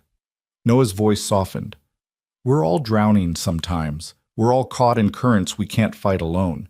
And the measure of our society isn't how we treat the powerful or the famous. It's how we treat each other when we're struggling. It's whether we dive into the water to help or whether we stand on shore and watch people drown. He stepped back from the podium, uncertain if he was finished or if he should say more. President Rivers appeared at his side, clasping his shoulder. Ladies and gentlemen, Noah Parker. Jonathan's voice was thick with emotion. A genuine American hero. The applause this time was deafening. People stood, the ovation spreading through the room like a wave. Noah stood there, overwhelmed, until Mia ran onto the stage and crashed into him, her arms wrapping around his waist. He held his daughter while cameras flashed and reporters shouted questions, and President Rivers stood beside them, applauding along with everyone else. This was the moment, Noah thought. This was the moment that would define how the story was told. Not the rescue itself, but this, standing on a stage with his daughter, being recognized for doing what any decent person should do. The press conference continued for another 20 minutes. Reporters asked questions which Jonathan fielded with practiced ease. Noah stood to the side with Mia and the first family, watching it all unfold like he was outside his own body. "You did good," Elena whispered to him. "You told the truth, and you made people listen. That's all anyone can do." When it was finally over, when the reporters had been ushered out and the cameras turned off, Noah found himself in a quiet corner with just his daughter and Mrs. Chen, who had somehow talked her way backstage. "I'm so proud of you," Mrs. Chen said, pulling him into a fierce hug that smelled like lavender and home. "Your wife would be so proud." The mention of Sarah made Noah's chest tight. He'd been so focused on surviving the last 3 days that he hadn't had time to think about what she would have made of all this. Sarah had always been the brave one, the one who faced cancer with grace and humor, even when it was killing her. She would have known exactly what to say up there, would have handled the spotlight with ease. "I wish she was here," Noah admitted quietly. "She is," Mrs. Chen said firmly, tapping his chest over his heart. "Right here, always." They were preparing to leave when Dave appeared, looking uncomfortable in his one good suit. He approached slowly, like he wasn't sure he'd be welcome. "Noah, He stopped, seeming to struggle with what to say. "I need to apologize. What we did, letting you go like that, it was wrong. I let corporate pressure and fear dictate my actions instead of standing up for someone who'd been a good employee and a good friend for years." Noah studied the man who'd been his supervisor and his friend, who'd sat with him in the hospital when Sarah was dying, who'd taught Mia how to tie nautical knots on slow days at the dock. "You fired me to protect the company's reputation," Noah said quietly, "because having me around was inconvenient. I know, and I'm ashamed of that." Dave met his eyes. "The company wants you back, with a raise, and a public apology, and anything else we can do to make this right." "What changed?" Noah asked, though he already knew the answer. "You became famous. You became someone it's good to be associated with instead of someone to avoid." Dave's jaw tightened. "And that makes me feel even worse, because it means we were only ever concerned with optics, not with doing right by you." Noah thought about it for a long moment. The old Noah, the one from 4 days ago, would have been grateful for the job back, would have accepted the apology and returned to work and pretended nothing had happened. But that Noah didn't exist anymore. "I appreciate the offer," Noah said finally, "but I think I'm going to pass. I need to figure out what comes next for me and Mia, and I don't think it involves going back to loading cargo for people who only value me when I'm useful to them." Dave nodded slowly, accepting the rejection with more grace than Noah expected. "I understand, and for what it's worth, you deserve better than we gave you." He extended his hand. "Good luck, Noah. I mean that."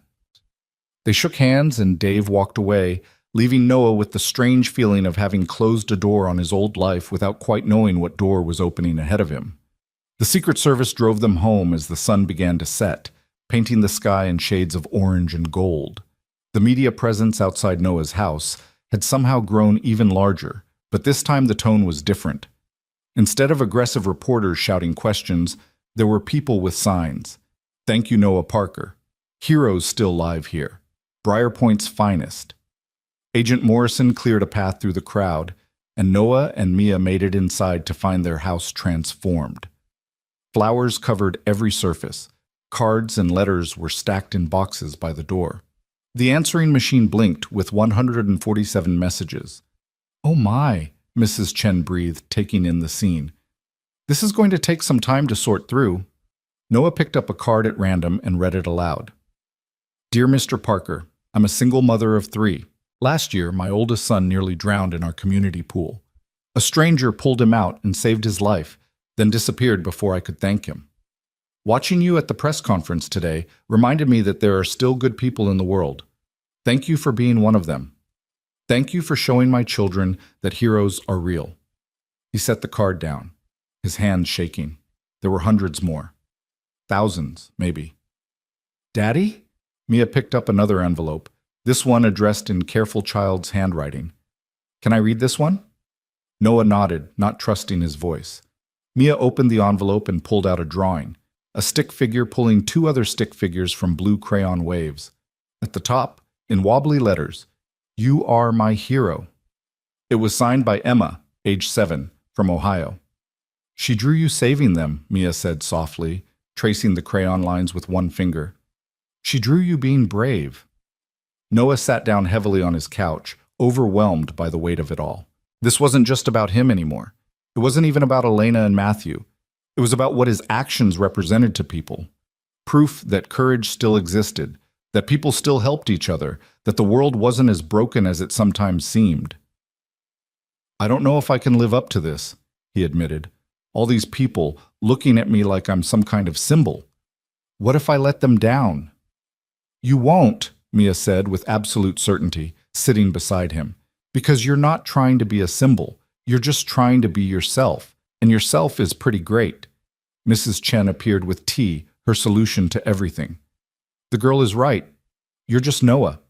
Same as you were last week, same as you'll be next week. The only difference is now more people know it." They spent the evening sorting through letters and cards, reading stories from strangers whose lives had been touched by rescue workers, firefighters, everyday heroes who'd stepped up when needed. By the time Mia went to bed, Noah's perspective had shifted slightly. Maybe this wasn't about him at all. Maybe it was about giving people a reason to believe in good things again. He was washing dishes when his phone rang, the new one that didn't have his old contacts but somehow had been found by everyone who needed to reach him. He almost didn't answer, exhausted from the day's emotional roller coaster, but something made him pick up. "Mr. Parker, this is Thomas Wright from Wright & Associates. We spoke earlier about representation." "I'm not interested in a lawyer, Mr. Wright. Actually, I'm calling about something else. I represent the Parker Foundation, the one President Rivers announced today. We need to discuss your role as honorary chairman." Noah sank into a kitchen chair. "I thought that was just ceremonial." "It can be, if you want it to be, or it can be something more substantial. The president has allocated significant funding for the foundation, and there's already been an outpouring of private donations. We're talking about a real organization that could make a genuine difference in recognizing and supporting civilian heroes."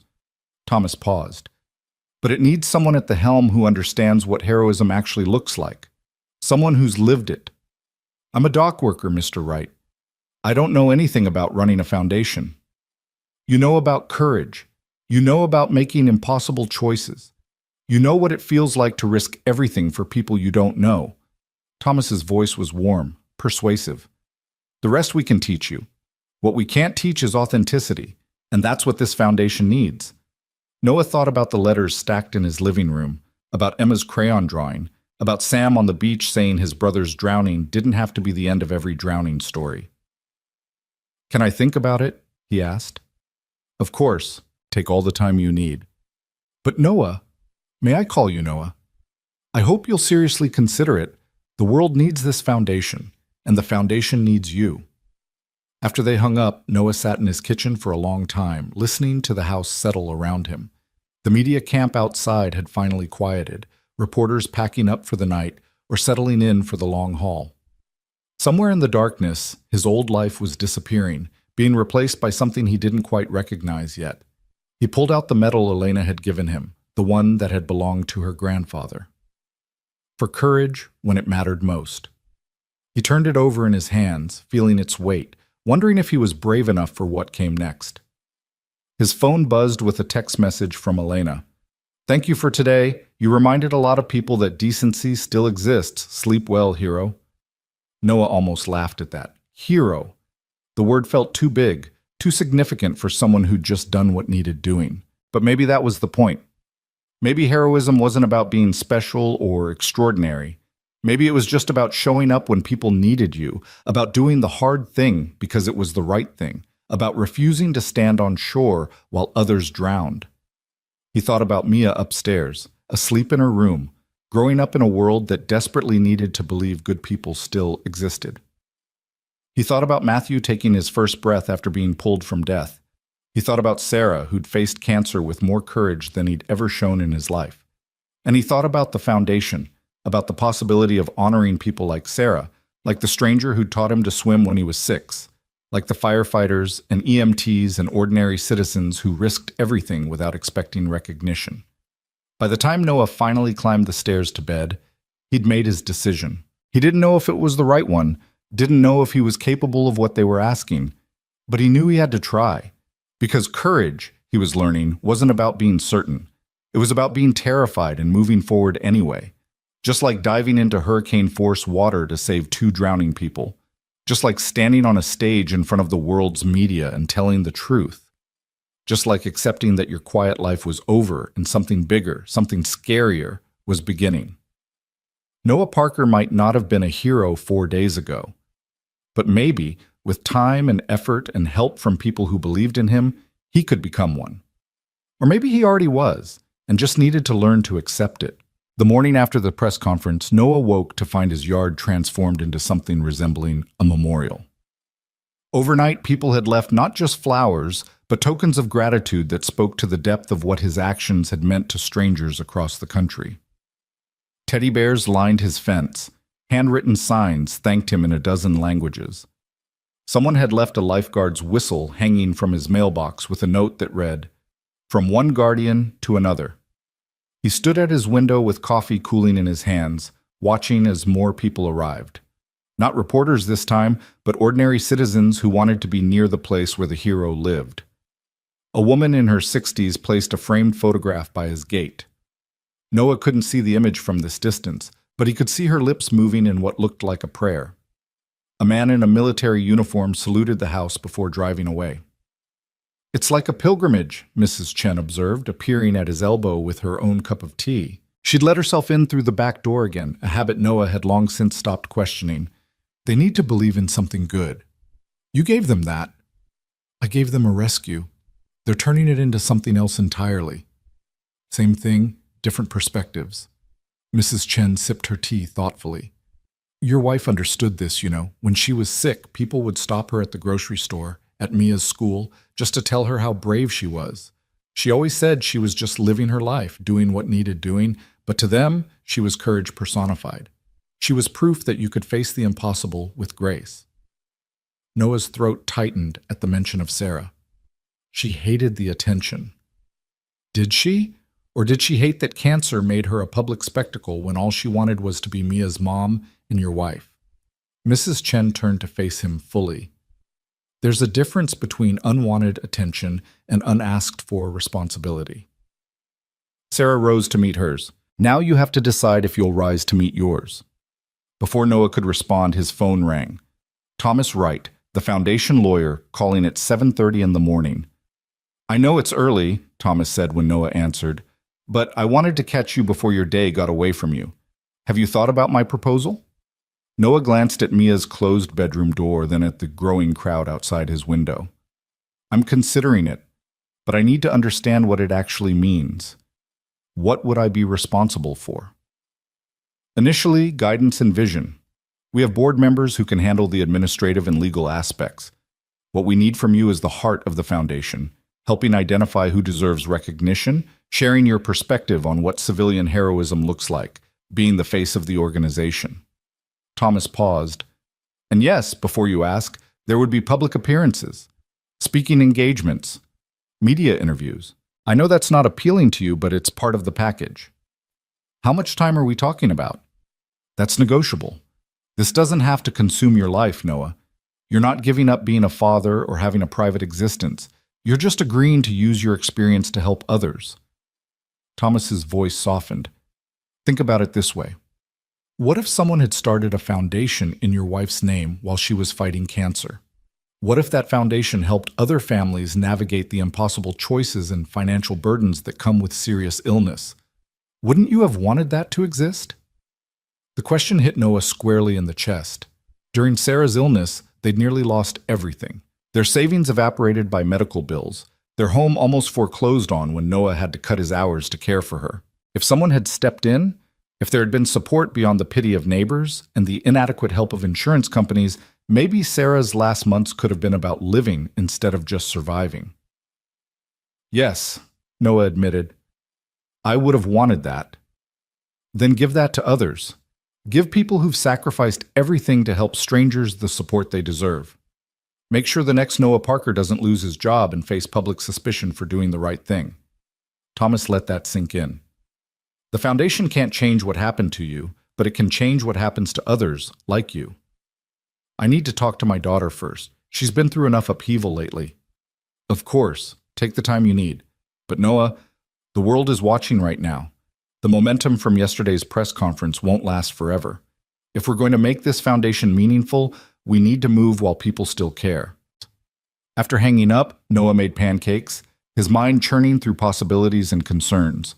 Mia emerged around 8, still in her pajamas, her hair a tangled mess that reminded him painfully of Sarah's morning look. There are more people outside, she observed, peering through the curtains. Do you think they'll ever go away? Eventually. People's attention spans are short. Noah flipped a pancake with more force than necessary. But before they do, I need to talk to you about something. They sat at the kitchen table, the pancakes between them going cold as Noah explained about the foundation, about Thomas Wright's call, about the choice he was facing. Mia listened with that serious expression she wore when processing important information, the one that made her look far older than her almost 13 years. Would you be gone a lot? She asked when he finished. I don't know yet. Probably some, but not like a regular job, more like occasional trips, some speaking events. Noah reached across the table to take her hand. I wouldn't do this if it meant abandoning you, baby. You're my priority. You're always my priority. I know that. Mia squeezed his fingers. But Daddy, you can't not do this because you're worried about me. Mom wouldn't want that. She always said that hiding from life because you're scared isn't really living. Noah felt his eyes sting. When did you get so wise? I've had good teachers. Mia smiled, but it didn't quite reach her eyes. Mom taught me to be brave even when I'm scared. You taught me that helping people is more important than staying safe. So how can I tell you not to do something that would help people just because it might be hard or scary? You're 12. You're allowed to be selfish and want your dad to stay home. I'm almost 13, Mia corrected with the indignation of someone on the cusp of teenage years. And I do want you home. But I also want to be proud of you, and I can't be proud if you're making choices based on fear instead of what's right. Noah pulled his daughter into a hug, this remarkable young person who somehow contained pieces of both him and Sarah while being entirely her own person. When did you grow up? I think it happened when you jumped into a hurricane, Mia murmured against his chest. I watched you almost die, and I realized that life doesn't wait for us to be ready. Sometimes you just have to do the thing that scares you and hope you're strong enough to handle it. They spent the rest of the morning sorting through the offerings in the yard, reading cards, organizing flowers. The teddy bear collection alone could have supplied a daycare. Noah found himself moved by the personal nature of many gifts. A firefighter's badge with a note about a life saved 20 years ago. A lifeguard's rescue tube signed by an entire beach patrol unit. A child's drawing of Noah with a cape and the words, "Real heroes don't need superpowers." Around noon, a black SUV pulled up, and Noah recognized Agent Morrison emerging from the driver's seat. She navigated through the crowd with practiced ease, eventually reaching Noah's porch, where he'd been cataloging donations. Mr. Parker, the First Lady would like to see you. She asked if you and your daughter could come to the residence this afternoon. Is everything okay? Is Matthew all right? Everyone's fine. Mrs. Rivers would just like to speak with you privately. Agent Morrison's expression softened slightly. Between you and me, I think she wants to thank you away from the cameras and political machinery. Just one person to another. Noah glanced back into the house where Mia was organizing cards by state of origin, creating a map of gratitude that stretched across the entire country. Give me 30 minutes to get ready. The drive to the estate took them along the coastal road, and Noah found himself staring out at the ocean that had nearly killed him in the first family just days ago. It looked deceptively peaceful today, sunlight dancing across gentle waves that bore no resemblance to the monster that had tried to swallow Elena and Matthew. Does it bother you? Agent Morrison asked, noticing his gaze. Being near the water after what happened? No. Should it? Many rescue workers develop anxiety around the element that nearly killed them. Water, fire, heights. The brain remembers danger and tries to protect us from repeating it. Noah considered this. I'm not afraid of the ocean. Never have been. I respect it, understand its power, but I don't fear it. The water wasn't trying to kill anyone that day. It was just being itself. We were the ones in the wrong place at the wrong time. That's a remarkably mature perspective. It's a lifeguard's perspective. The ocean isn't good or evil, it just is. Respecting that keeps you alive. At the estate, they were led not to the formal sitting room where Noah had met with Elena before, but to a sunroom overlooking the cliffs and the sea beyond. Elena was there with Matthew, both of them engaged in what appeared to be an intense game of Go Fish. They looked up when Noah and Mia entered, and Matthew's face split into a huge grin. You came! The boy abandoned his cards and ran to Noah, wrapping his arms around Noah's legs in a hug that had become his signature greeting. Mama said you might be too busy, but I knew you'd come. Of course I came. How could I say no to hanging out with my favorite 7-year-old? I'm your only 7-year-old, Matthew pointed out with the logic unique to children, which automatically makes you my favorite. Noah ruffled the boy's dark hair, noticing how much healthier he looked compared to the blue-lipped child he'd pulled from the water. How are you feeling, buddy?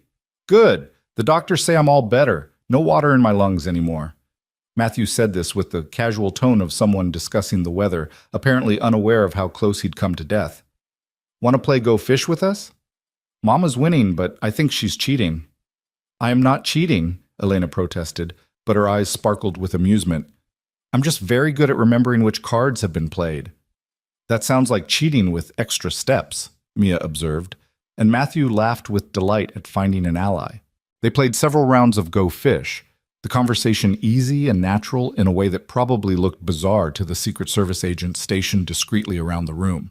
The First Lady of the United States, her son, and a dock worker's family playing cards and laughing about nothing in particular. If someone had told Noah a week ago this would be his life, he would have suggested they seek professional help. Eventually, Matthew's nanny appeared to take him for his afternoon reading time, and Mia volunteered to help, leaving Noah and Elena alone in the sunroom with tea that had gone cold and a pile of discarded playing cards. Thank you for coming, Elena said, her tone shifting from playful mother to something more serious. I know you didn't have to, and I'm grateful. You're the First Lady. When you call, people generally come. You're not most people, though. You've made it clear you're not interested in the trappings of association with my family. Elena smiled. No. Which is exactly why I value your presence. You're here because you want to be, not because you're hoping to gain something from the connection. She stood and moved to the windows overlooking the ocean. Noah joined her, both of them silent for a moment, watching the waves. I've been thinking about that morning, Elena said quietly, about how close we came to not making it. Matthew doesn't really remember, which I suppose is a blessing, but I remember everything, the cold, the power of the water, the absolute certainty that we were going to die. She turned to look at Noah. And then suddenly, you were there, this presence in the chaos, pulling us back from the edge.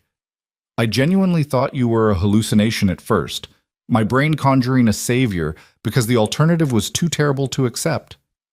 You were incredibly brave, Noah said, keeping Matthew above water, never letting go even when you were exhausted. That saved his life as much as anything I did. We saved him together. Elena's eyes were bright with unshed tears, which is what I wanted to talk to you about. Not the foundation, not the press conference, not any of the public aspects of what happened. I wanted to tell you, privately, what it means to me that my son is alive, what it means that I get to watch him grow up, see him learn to read and ride bikes, and become whoever he's meant to be. You gave me that, Noah. You gave me my future. Noah didn't know what to say. The magnitude of that gift, a child's entire life, all the moments and possibilities and years stretching ahead, felt too immense to adequately acknowledge. I have something for you, Elena continued, pulling a small envelope from her pocket. Open it when you get home, not now. It's nothing official, nothing public. Just a letter I wrote trying to express what you mean to my family. I don't know if words can capture it, but I needed to try. Noah took the envelope, feeling its weight. Thank you. For everything. For not letting the media turn this into a circus, for defending me at the press conference, for treating me like a person instead of a political opportunity. You saved my child's life. The least I could do is treat you with the basic decency you deserve. Elena's smile was warm but tired. Though I should warn you, the political opportunities are coming whether we want them or not. There are people in Washington who want to use you as a symbol, as proof that America still produces heroes. They'll invite you to speak at rallies, ask you to endorse candidates, try to attach your story to their agendas. I'm not interested in politics. I know, which is why I'm warning you now. Say no early and often. Don't let them pressure you into becoming something you're not. Elena's expression turned serious. The foundation is different. That's about helping people, not advancing political careers. But everything else, the speaking invitations, the request to appear at fundraisers, the endless attempts to monetize your story, you can and should refuse those. Your story belongs to you, Noah. Don't let anyone take that away. They talked for another hour, the conversation ranging from the practical aspects of managing sudden fame to the more philosophical questions about heroism and responsibility. Elena shared stories from her own experience living in the public eye, offering advice on protecting Mia from the worst aspects of media attention. Children of famous people grow up under a microscope, Elena said. Matthew has security and protocols and an entire system designed to give him as normal a childhood as possible. Mia doesn't have that infrastructure, but she still deserves privacy and normalcy. Don't let the media make her an extension of your story. Let her be her own person. She already is, Noah said with a smile. Sometimes I think she's the only thing keeping me sane through all this. Children have a way of cutting through the noise to what matters. Matthew told me yesterday that he doesn't care if you're famous or if people think you're a hero. He just cares that you're nice, and you let him win at Go Fish sometimes. I don't let him win. The kid's actually good at cards, Elena laughed. He gets that from his father. Jonathan can't play poker to save his life, but put a deck of regular cards in his hands, and he's unbeatable. On the drive home, Mia was unusually quiet, staring out the window with a thoughtful expression Noah had learned meant she was processing something important. What's on your mind, baby girl? Matthew's really lucky, Mia said. Not because his dad is president or because they have a huge house, but because he gets to grow up not really remembering the worst day of his life. He doesn't have to carry around the memory of almost dying. Noah glanced at his daughter, understanding suddenly that they weren't just talking about Matthew. You remember your mom being sick? Every day. Mia's voice was small. I remember her in the hospital, how thin she got, how her hair fell out. I remember the smell of the medicines and the sound of the machines. Sometimes I wish I could forget, just have the good memories without all the hard ones. Noah's chest felt tight. They'd talked about Sarah's death many times, worked through grief with the help of a therapist Mrs. Chen had insisted they see. But this was different. This was Mia articulating a pain Noah hadn't fully recognized. I'm sorry you have to carry that, he said quietly. I'd take it from you if I could. I know, but maybe that's not the right way to think about it. Mia turned from the window to face him.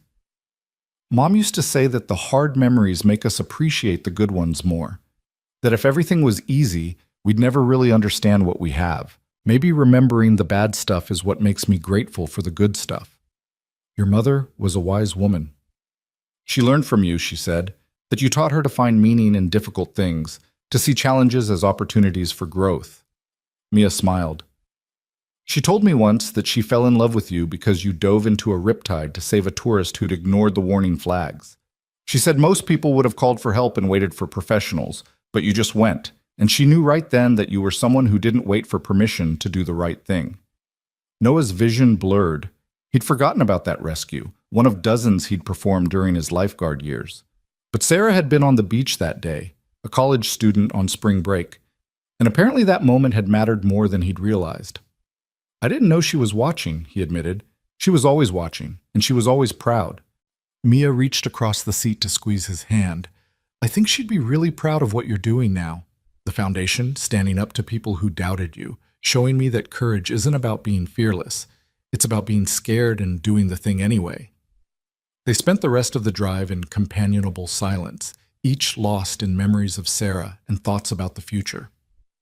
When they arrived home, the crowd had thinned slightly, but there were still offerings being added to the growing memorial in their yard. Inside, Noah opened Elena's letter, while Mia organized their collection of cards from well-wishers. The First Lady's handwriting was elegant but personal, and her words hit Noah with unexpected force. Dear Noah, I've started this letter a dozen times, trying to find words adequate to express what you've given my family. Each attempt falls short because language isn't built to contain gratitude this profound. How do you thank someone for your child's life? For your own life?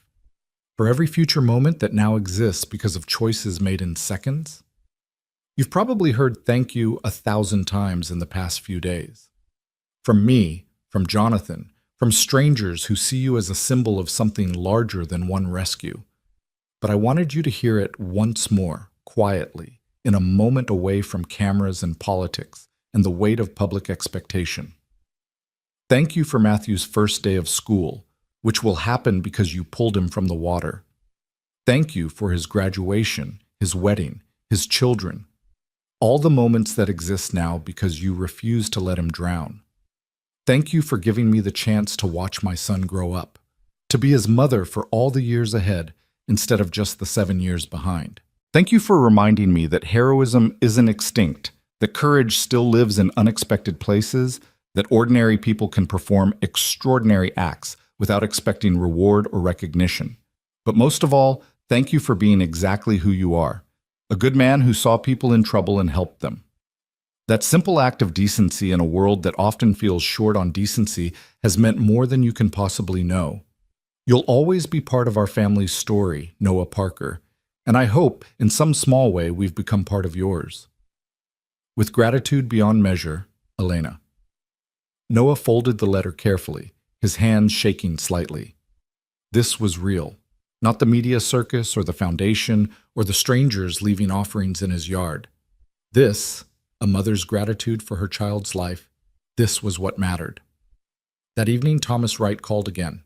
Noah answered on the first ring. I'll do it, Noah said before Thomas could launch into whatever prepared speech he'd crafted.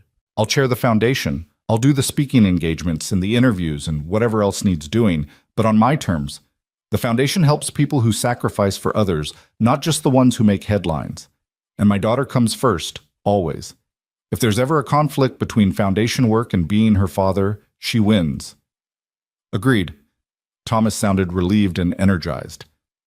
We'll draft formal agreements, but I want you to know the board is thrilled. We've already received over $2 million in donations since the press conference.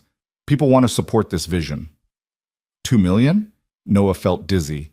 That's just the beginning. Conservative estimates suggest we could raise 10 times that in the first year. The country is hungry for something to believe in, Noah. You're giving them that. After hanging up, Noah found Mia in her room, working on homework with the television on low in the background. The news was showing footage from the press conference, Noah's face filling the screen as he spoke about decency and helping strangers. I took the foundation job, he told her. Mia looked up from her math homework, studying his face. Good. You would have regretted saying no. Probably. But it means changes for us. More travel, more attention, less privacy. We'll figure it out. Mia turned back to her homework with the casual confidence of youth. We always do. The next morning, Noah woke to find his yard had been cleared overnight. The Secret Service, working with local volunteers, had collected all the offerings, photographed everything, and organized it for the foundation's archives. In place of the chaotic memorial was a single bronze plaque mounted on a post at the edge of his property. Here lives Noah Parker, who reminds us that heroes walk among us. It felt presumptuous and humbling all at once. Noah stood in his pajamas, coffee in hand, staring at the plaque while Mrs. Chen appeared at his elbow. The town council approved it last night, she explained. Emergency session. They're also renaming the harbor. Renaming it what? Parker Point Harbor, in honor of your rescue and in recognition of your service to the community. Mrs. Chen sipped her tea. Dave from the docks led the initiative, actually, said it was the least the town could do after how they treated you. Noah didn't know whether to laugh or cry. A week ago, he'd been a nobody dock worker whose greatest accomplishment was loading cargo efficiently. Now the harbor bore his name. "It's too much," he said. "It's exactly right," Mrs. Chen corrected. "You saved the First Lady and her son. You stood up for decency when everyone else was tearing you down. You're using your platform to help others. If that doesn't deserve recognition, what does?" The official renaming ceremony happened 3 days later, attended by what felt like the entire town. The mayor gave a speech. Tom Rodriguez spoke about Noah's character. Even Dave got up and publicly apologized for how the dock company had treated their former employee. But the moment that broke, Noah, was when Mia took the microphone, unscheduled and unplanned, and spoke to the crowd. "Everyone keeps calling my dad a hero," she said, her young voice carrying across the assembled crowd. "And he is. But not because he saved the First Lady. He was a hero before that, and he'll be a hero after everyone forgets about the rescue. He's a hero because he teaches me that doing the right thing matters, even when it's hard. He's a hero because he loved my mom through cancer and held her hand when she died and still manages to smile every day, even though I know he's sad. He's a hero because he makes pancakes on Sundays and helps with my homework and tells me I can be anything I want to be." Mia paused, wiping her eyes, and Noah's vision blurred with tears. "So yes, rename the harbor, build statues, give him awards. But remember that the truest heroism is the quiet kind, the kind that doesn't make headlines but makes the world a little bit better. My dad is that kind of hero. He always has been." The crowd erupted in applause. Noah pulled his daughter into a hug while cameras flashed and the newly renamed Parker Point Harbor sparkled in the afternoon sun behind them. That night, after the ceremony, after the celebrations, after the last well-wisher had gone home, Noah sat on his porch watching the ocean and thinking about everything that had changed in just over a week. His phone buzzed with a text from President Rivers.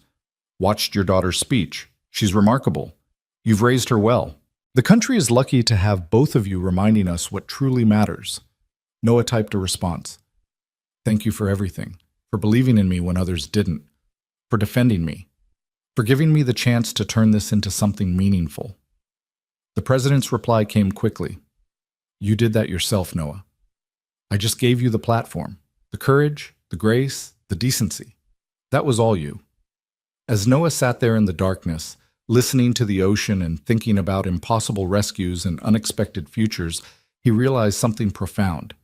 He'd spent 3 years since Sarah's death just trying to survive, just trying to be a good father to Mia, just trying to get through each day without falling apart. He'd thought of himself as someone whose best days were behind him, whose heroic lifeguard phase had ended when responsibility and grief replaced youth and invincibility. But maybe that had been wrong. Maybe his most heroic days weren't in the past. Maybe they were right now, in choosing to use his second chance at purpose to help others, in showing Mia that tragedy could be transformed into meaning, and proving that ordinary people could still do extraordinary things. The ocean whispered against the shore, the same ocean that had nearly killed him and the people he'd saved. But Noah wasn't afraid. He'd never been afraid of the water, only of letting fear stop him from living fully. And he was done letting fear make his choices. Whatever came next, the foundation work, the public appearances, the responsibility of carrying other people's hope, he would face it the same way he'd faced that storm-tossed ocean, with courage, with determination, and with the knowledge that sometimes the scariest things lead to the most meaningful outcomes.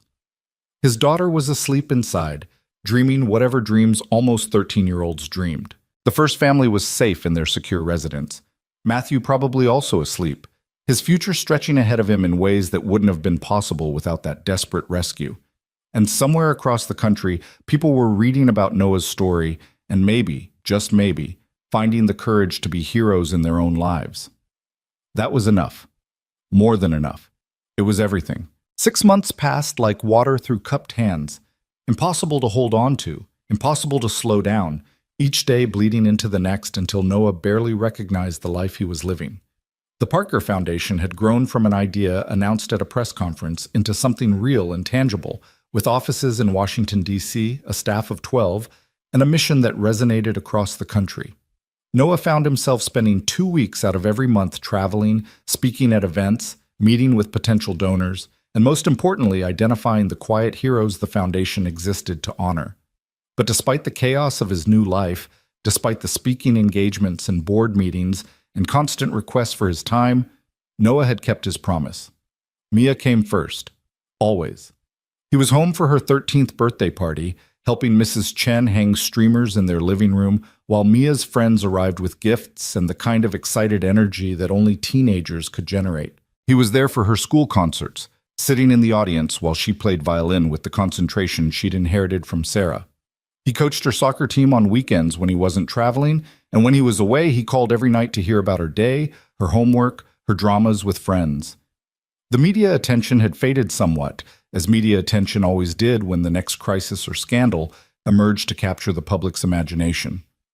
There were still occasional reporters who wanted to do follow-up stories, still people who recognized Noah in airports and restaurants.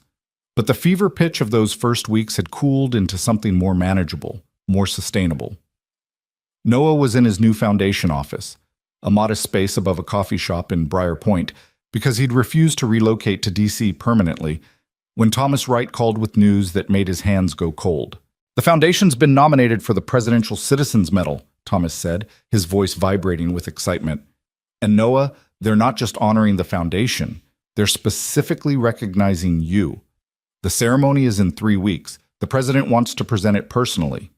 Noah sat down heavily in his desk chair, staring out the window at Parker Point Harbor, where fishing boats bobbed peacefully in the morning light.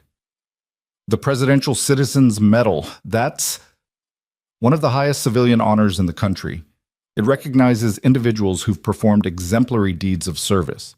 Your rescue of the first family, combined with the foundation work, made you an obvious candidate. Thomas paused. "I know you don't like the spotlight, but Noah, this is important. It's validation for everything the foundation stands for." "When's the ceremony?" 3 weeks from Friday, at the White House. Black tie event, media coverage, the whole production. Thomas's voice gentled. "Bring Mia. Bring Mrs. Chen if you want. Make it a family affair." After hanging up, Noah sat in silence for a long time, processing what this meant. 6 months ago, he'd been a dock worker whose biggest concern was making sure Mia got to school on time and remembering to pay the electric bill. Now he was being honored at the White House for heroism and service. Sarah would have laughed at the absurdity of it all.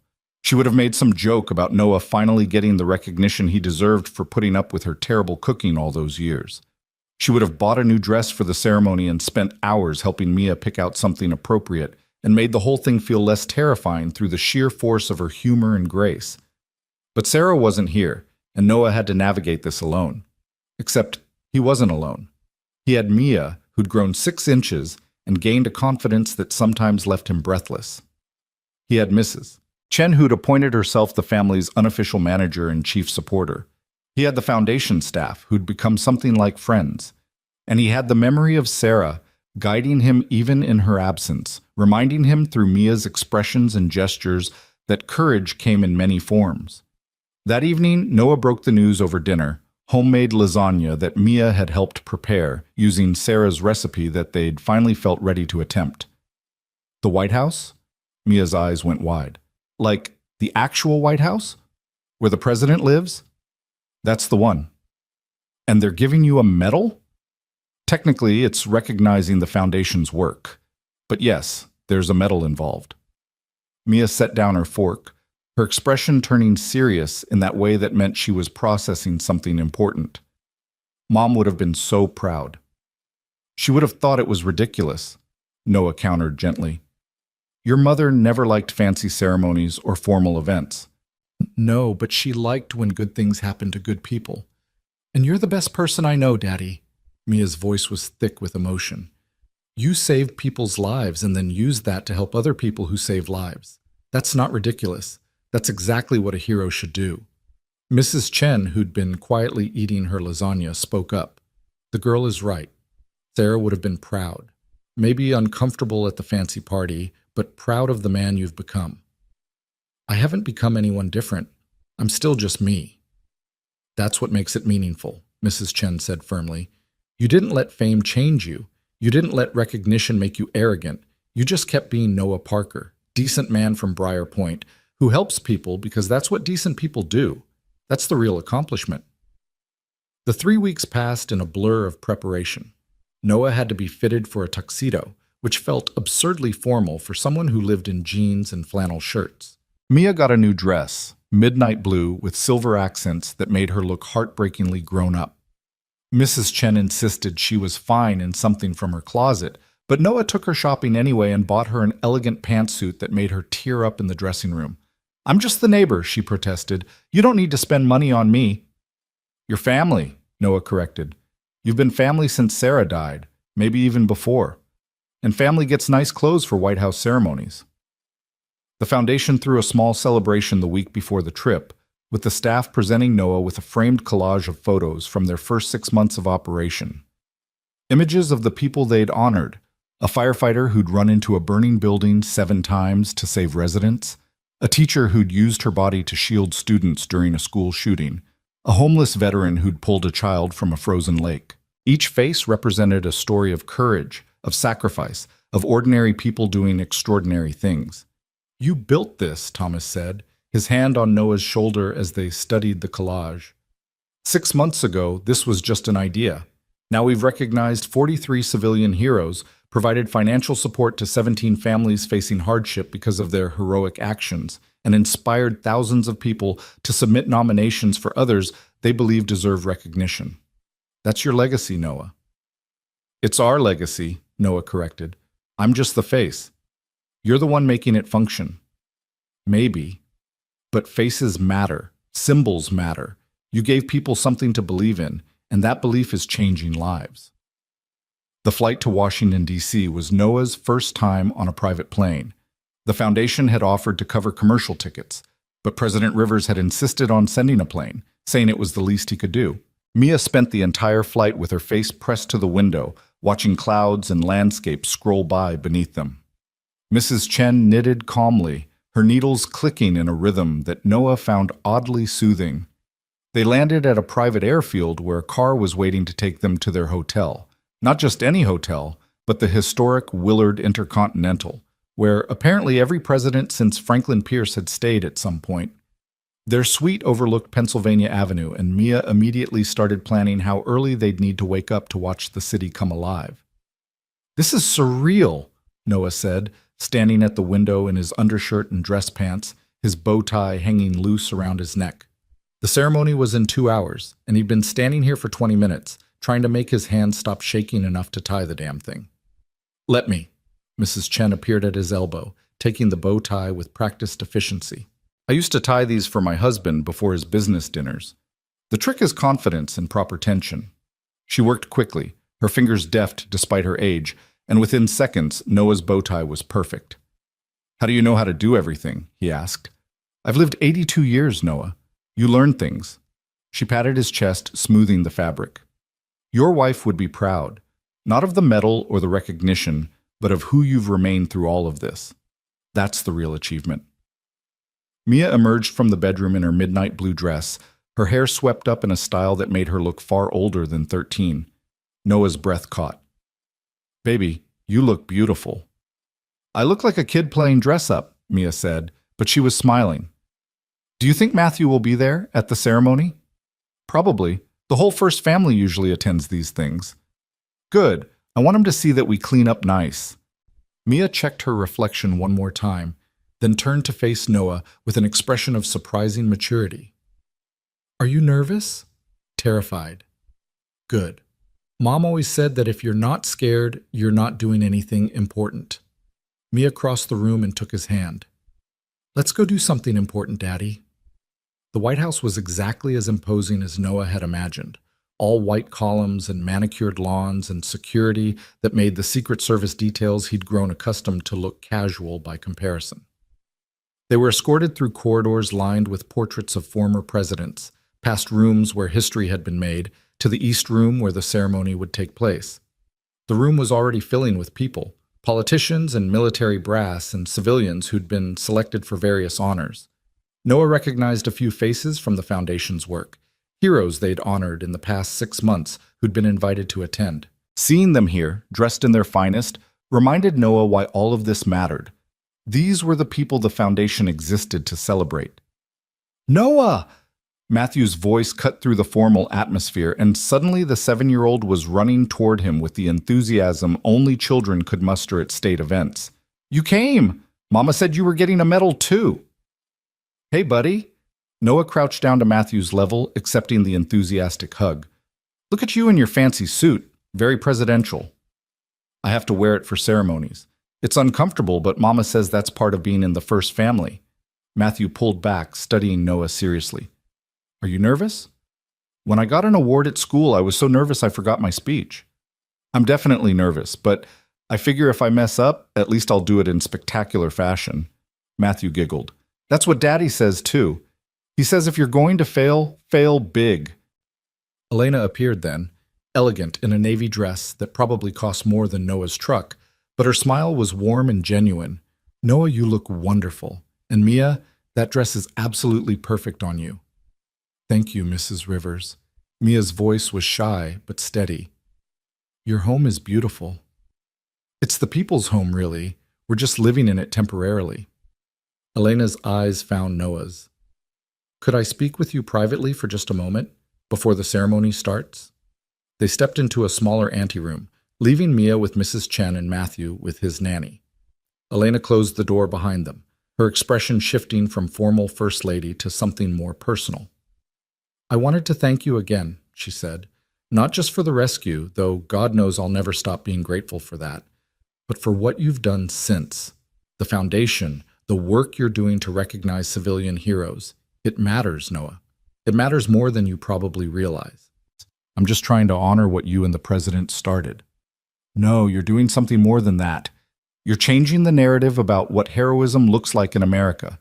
You're showing people that courage isn't just for soldiers and first responders. It's for anyone willing to step forward when others step back." Elena's voice grew intense. "The country needed that message, still needs it, and you're delivering it not through political speeches or policy positions, but through simple acts of recognition and support." "It's what Sarah would have wanted," Noah said quietly. She always believed in celebrating the people who made the world better in small, quiet ways. "Then this medal today, it's for her too. For the woman who raised you and Mia to understand what truly matters."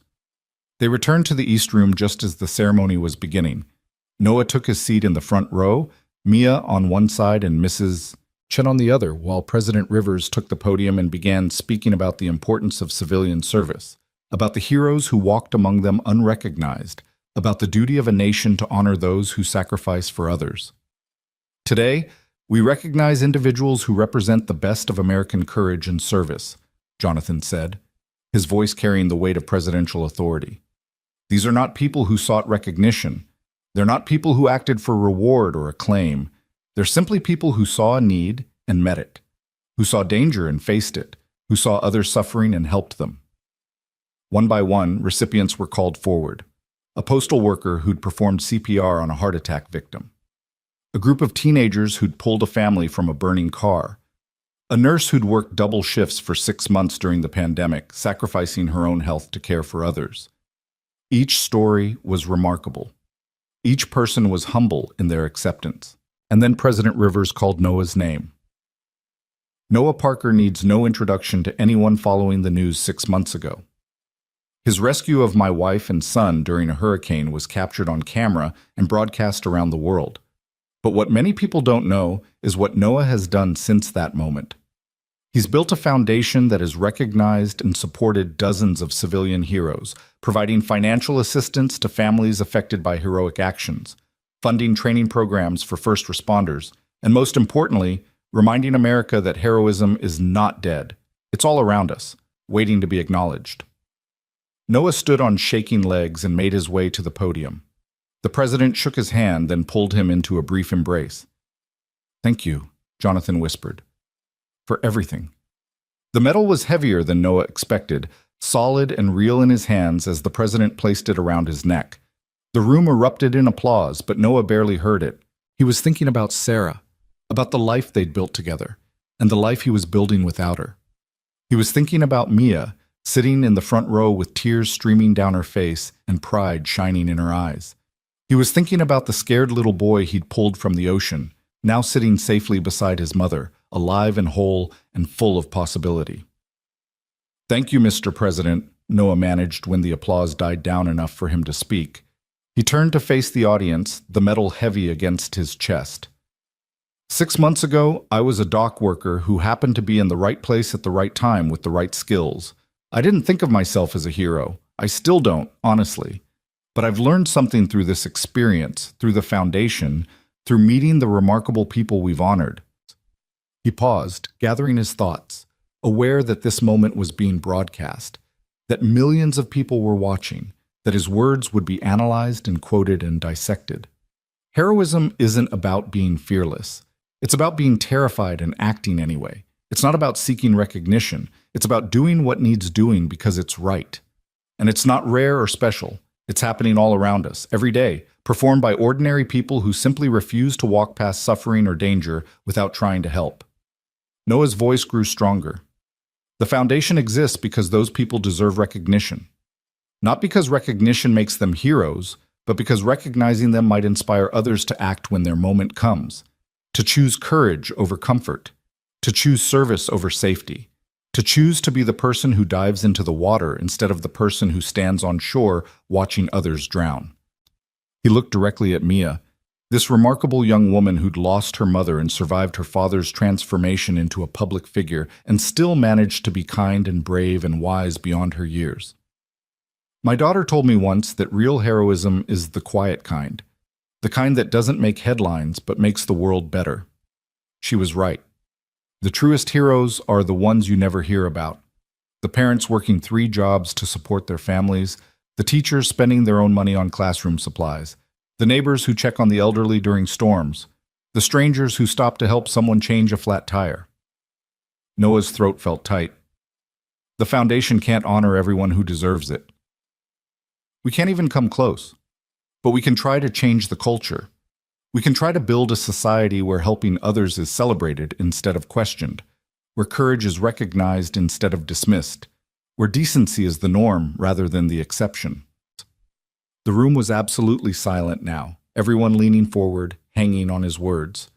This medal is an incredible honor, but it's not mine alone. It belongs to my late wife, Sarah, who taught me that grace in the face of impossible odds is its own form of heroism. It belongs to my daughter, Mia, who reminds me every day what truly matters. It belongs to Elena and Matthew, who survived something that should have killed them and then used that survival to build something meaningful. It belongs to every person the foundation has honored, and every person we haven't had the chance to honor yet, and every person who performs quiet acts of courage that no one ever sees.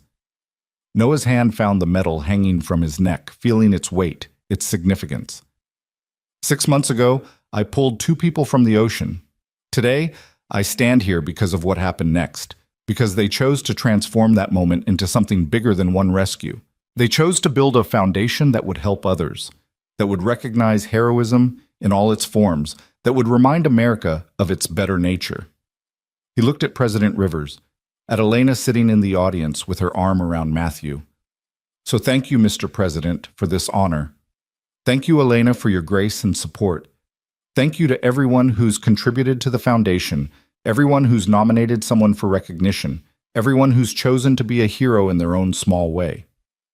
He stepped back from the podium, the applause washing over him like a wave, and returned to his seat where Mia immediately grabbed his hand and held tight. The ceremony continued with other honorees, but Noah barely registered it. He was too busy processing what had just happened, what the last 6 months had meant, how drastically his life had changed from that moment on the storm-torn beach when he'd chosen to run toward danger instead of away from it. After the ceremony, there was a reception with canapes and champagne and the kind of small talk that Noah had never been good at. But he did his best, speaking with other honorees, thanking donors who'd supported the foundation, accepting congratulations from people who wanted to shake his hand and take selfies with him. Matthew found him eventually, dragging Noah away from a conversation with a senator to show him the Lincoln bedroom. "It's my favorite room in the whole house," Matthew explained as they walked, his small hand in Noah's. "President Lincoln signed the Emancipation Proclamation here. Miss Jenkins, my teacher, says it's one of the most important things any president ever did." Miss Jenkins is right. They stood in the historic room, surrounded by period furniture and the weight of history, and Matthew turned to look up at Noah with serious eyes. I've been having dreams, Matthew said quietly, about the water, about being cold and scared and not being able to breathe. Noah's heart clenched. He crouched down to Matthew's level. That must be scary. It is. But Mama says it's normal to dream about scary things that happened. She says it's my brain trying to process what happened and make sense of it. Matthew twisted his fingers together. Do you have bad dreams about saving us? Sometimes, Noah admitted. Sometimes I dream that I don't make it in time, that I'm not strong enough or fast enough, and I can't reach you. But you did reach us. You saved us. I did. And the bad dreams can't change that. They're just our brains being overly cautious, trying to prepare us for danger that's already passed. Noah put his hands on Matthew's small shoulders. But buddy, if the dreams get too scary, you need to talk to someone. A therapist, your parents, someone who can help you work through them. I talked to Dr. Martinez. She's helping. Matthew smiled then, the shadow lifting. She says I'm resilient. That means I'm strong even when things are hard. You're incredibly resilient. You survived something most adults couldn't survive. Because you saved me. We saved you together. Your mom kept you above water until I could get to you. You held on even when you were scared. I just provided the swimming part. Matthew studied Noah's face for a long moment, then threw his arms around Noah's neck in a fierce hug. I'm glad you were at the beach that day. I'm glad you decided to help us. Me too, buddy. Me too. They returned to the reception to find Mia deep in conversation with Elena about violin music and school and the challenges of growing up in the public eye. Mrs. Chen had been cornered by a group of foundation donors who were apparently fascinated by her perspective as Noah's neighbor and friend. President Rivers was moving through the room, working it with the ease of someone born to politics. But when he saw Noah, he excused himself and came over. That was a hell of a speech, Jonathan said quietly. You have a gift for cutting through the noise to what matters. I just said what I was thinking. That's the gift. Most people can't do that, especially under pressure. Jonathan glanced around the room, then lowered his voice. I wanted to tell you, there's been some talk about you running for office, local level, maybe state. People think you'd be good at it. Noah laughed. I'm a dock worker who got lucky one time. I'm not politician material. Neither was I once. I was a small-town lawyer who cared about civil rights and somehow ended up here. Jonathan's expression was serious. I'm not saying you should do it. I'm just saying the option exists if you ever want it. The foundation is doing important work, but imagine what you could accomplish with actual legislative power behind you. I appreciate the thought, Mr. President, but I think I'm more useful doing what I'm doing now, highlighting heroes, not trying to be one. You don't have to try. You already are. Jonathan clapped Noah on the shoulder. But I respect your decision. The foundation needs you more than politics does anyway. The reception wound down eventually, guests trickling away until only the Parker family and the First family remained, sitting in a small parlor with the formality finally dropped. Matthew had fallen asleep with his head on Elena's lap. Mia was showing the president photos on her phone from her school soccer season. Mrs. Chen was in conversation with one of Elena's advisors about Chinese pottery, of all things. Noah found himself standing by a window, looking out at the White House grounds, lit up against the night sky, trying to reconcile the surreal nature of his current reality with the simple life he'd lived just 6 months ago. Overwhelming, isn't it?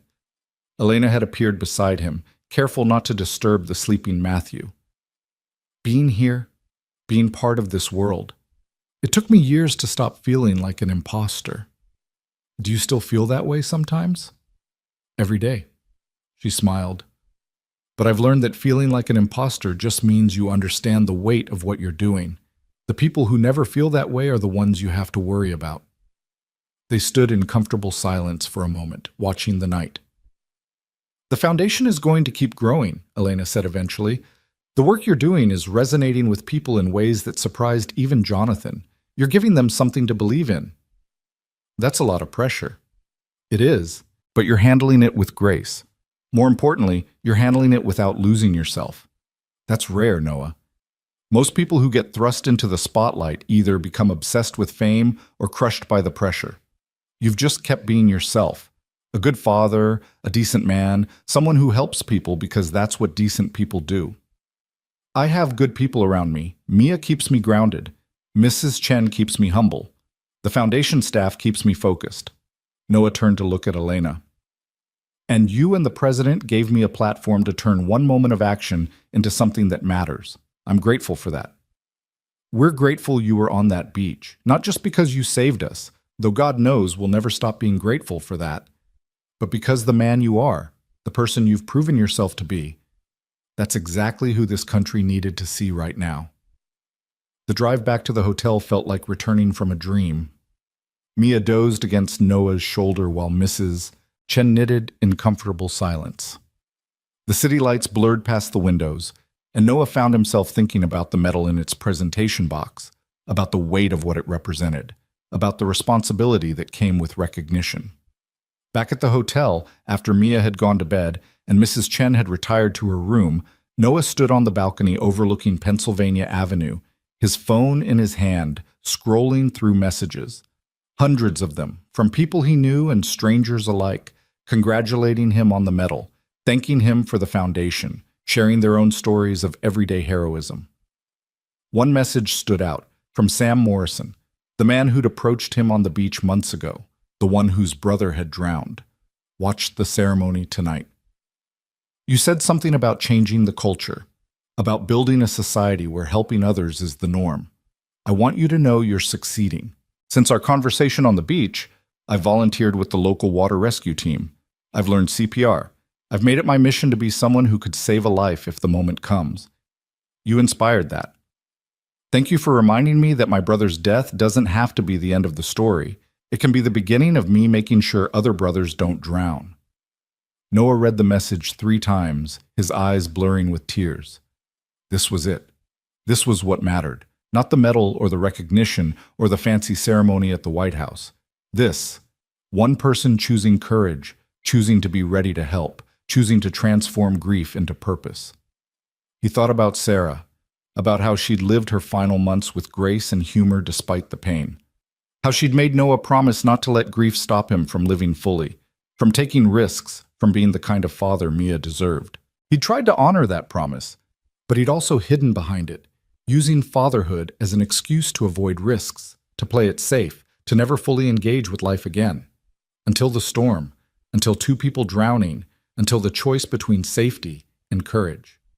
And now here he was, 6 months later, standing on a hotel balcony in Washington, D.C., wearing a Presidential Citizen's Medal, running a foundation that was changing lives, being the kind of man Sarah had always believed he could be. I hope you're proud, he whispered into the night, not entirely sure if he was talking to Sarah or to some larger force in the universe. I hope wherever you are, you can see what we've built, what Mia's becoming, what your love and belief made possible. The wind carried his words away into the city noise, but Noah felt a sense of peace settle over him like a blanket. He'd spent 3 years grieving, and he'd probably spend the rest of his life missing Sarah. But grief didn't have to mean the end of living. Loss didn't have to mean the end of growth. He'd learned that in the ocean, pulling 2 strangers back from death. He'd learned it in the aftermath, watching his daughter grow stronger and more confident. He'd learned it in the foundation work, meeting people who'd transformed their own tragedies into purpose. And he was still learning it, every day, one small choice at a time. The next morning, they flew back to Briar Point, back to the life Noah had built in the wake of disaster. But something had shifted.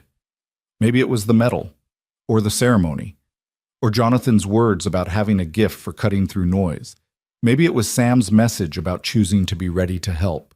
Or maybe it was simply that Noah had finally accepted that his life had changed irrevocably, and hiding from that change wasn't going to serve anyone. At the foundation office the following Monday, Noah called a staff meeting. Thomas and the 11 other employees gathered around the conference table, coffee cups in hand, curious about what their chairman wanted to discuss. I've been thinking, Noah began, standing at the head of the table with the kind of nervous energy he usually tried to suppress, about what we're doing and why we're doing it. The foundation has been successful beyond anything I imagined. We've honored some amazing people, provided real support to families in need, started conversations about civilian heroism, but I think we can do more. More how? Thomas asked, leaning forward with interest. I want us to create training programs, free CPR classes in underserved communities, water safety courses, first aid certification, not just recognizing heroes after the fact, but creating more potential heroes by giving people skills they might need. Noah's words came faster as the idea took shape. And I want to establish a rapid response fund for families of people who've performed rescues or heroic acts, so that if someone loses their job because they took time off to save a life, or if they're injured during a rescue attempt, or if they face any kind of hardship because of their heroic actions, we can step in immediately. Not with a medal and a press conference months later, but with practical support right when they need it most. The staff was silent for a moment, processing. Then Thomas started nodding, slowly at first, then with increasing enthusiasm. "That's brilliant," he said.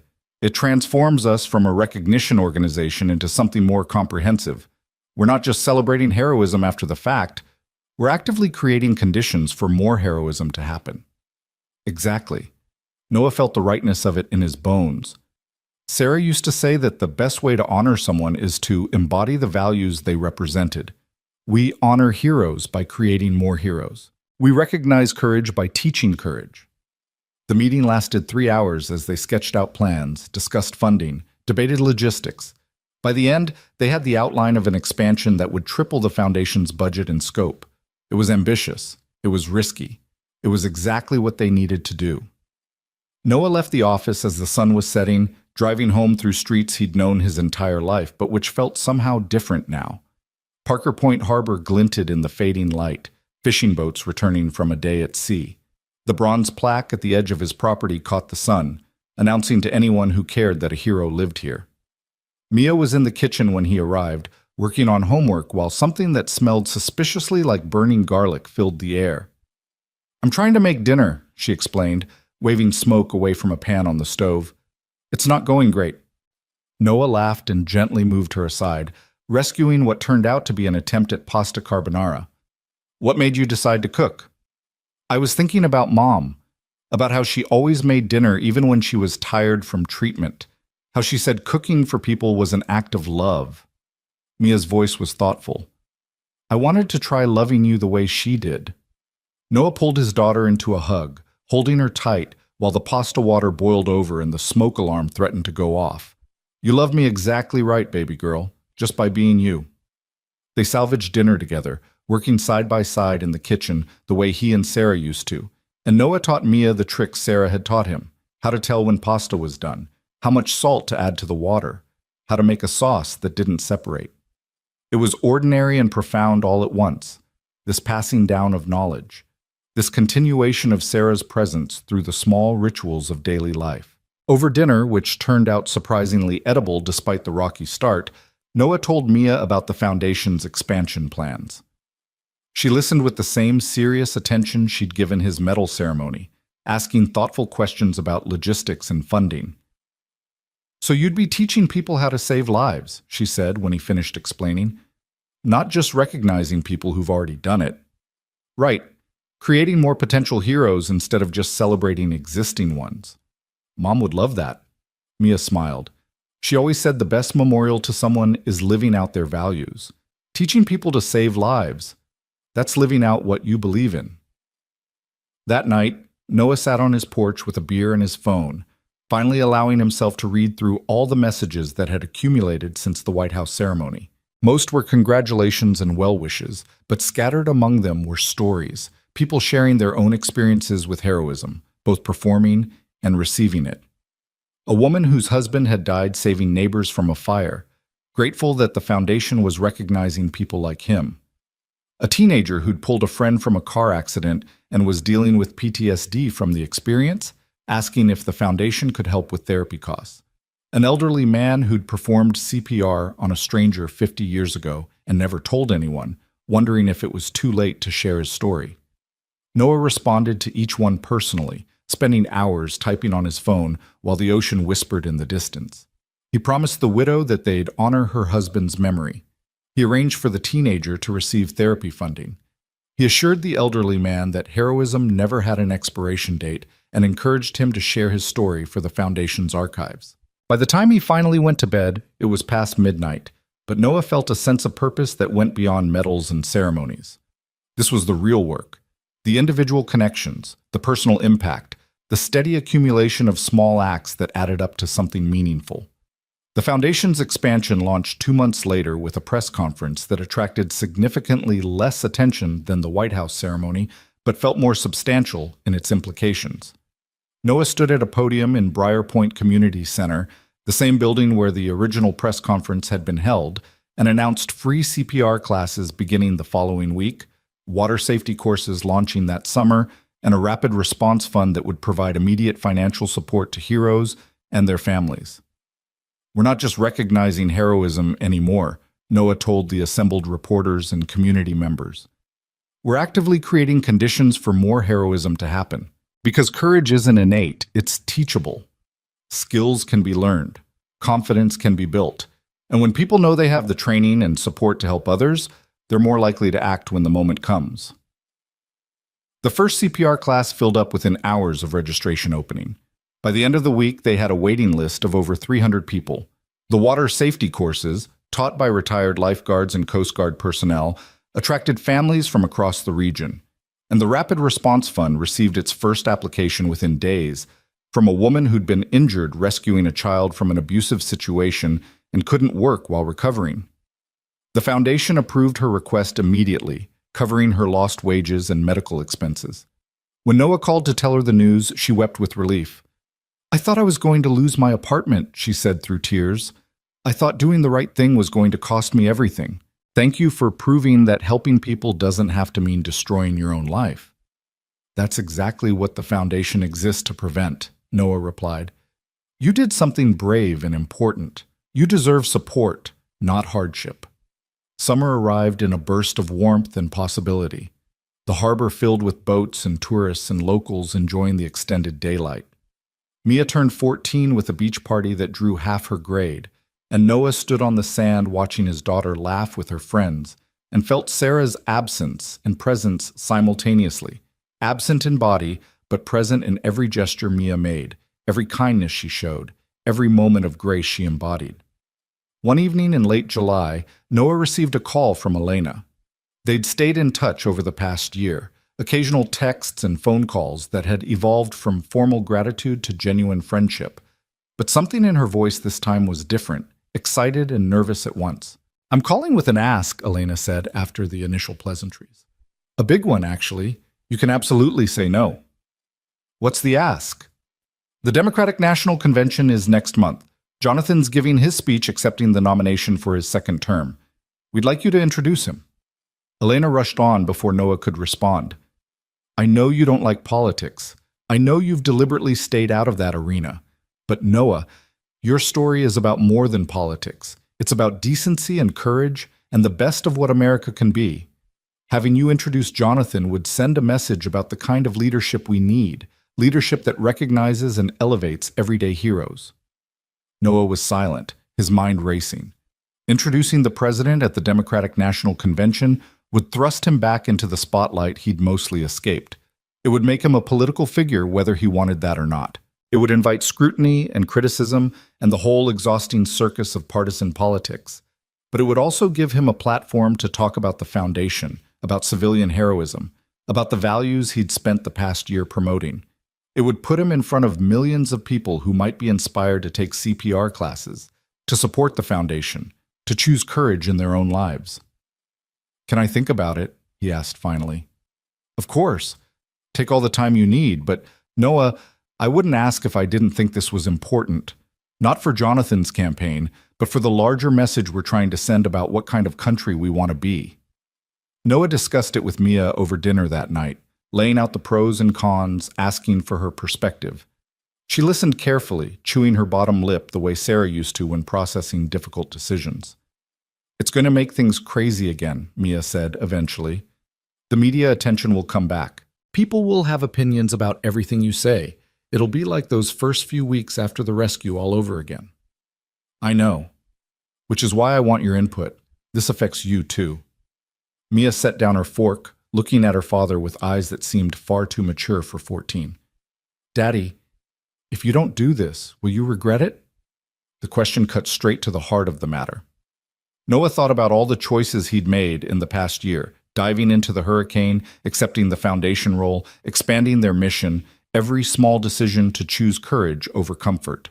Would he regret adding his voice to a national conversation about leadership and values? Probably, he admitted.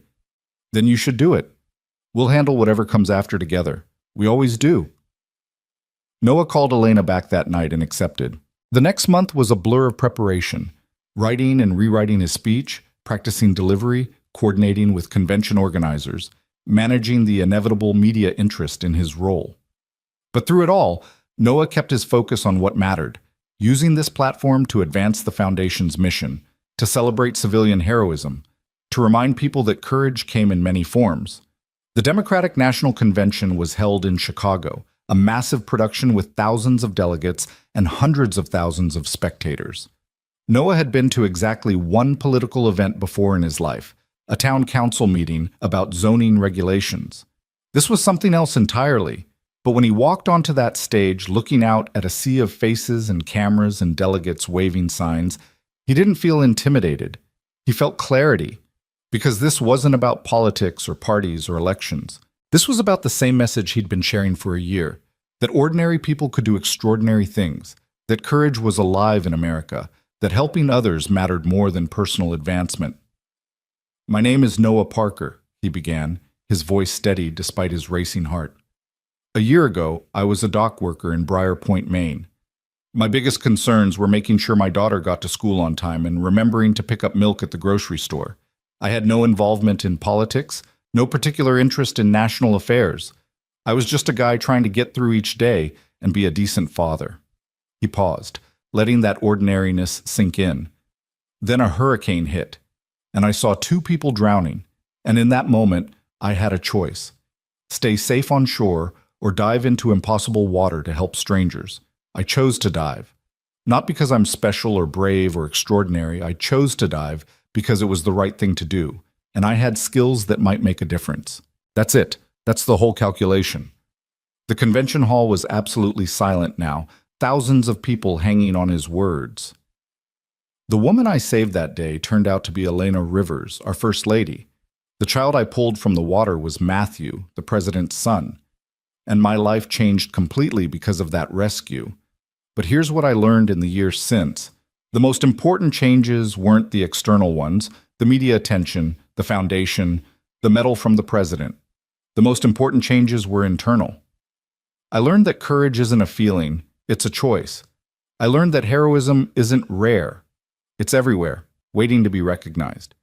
And I learned that leadership isn't about having all the answers. It's about making the right choice when the moment comes. Noah looked directly at the cameras, at the millions of people watching at home. Tonight, I'm here to introduce President Jonathan Rivers. But before I do, I want to tell you why I believe he deserves a second term.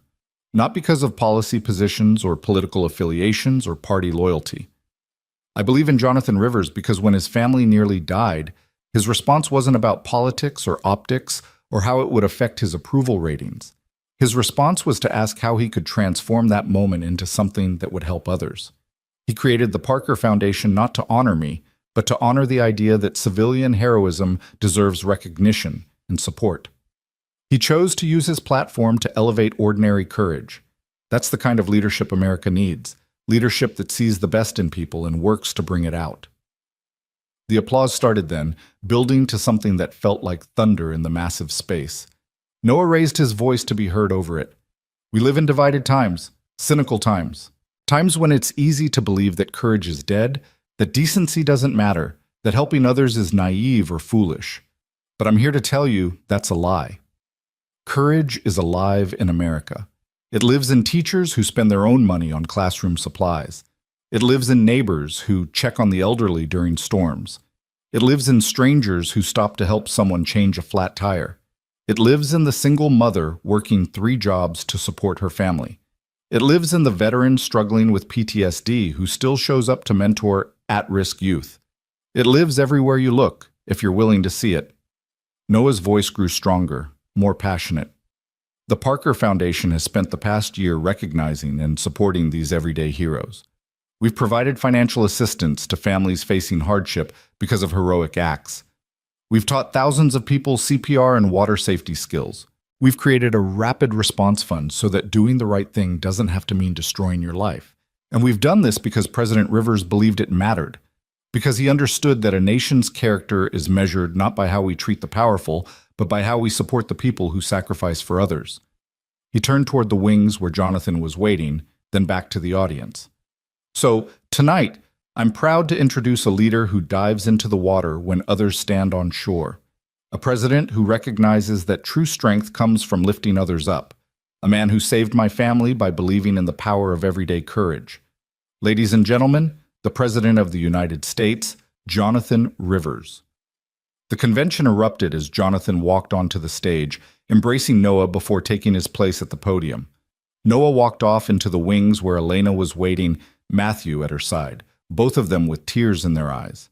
"That was perfect," Elena said, pulling him into a hug. "Absolutely perfect." "Did I help?" Matthew asked, tugging on Noah's sleeve. "Did your speech help, Daddy?" "You helped just by being here, buddy." Noah crouched down to Matthew's level. "By being alive and well and reminding everyone what all of this is really about."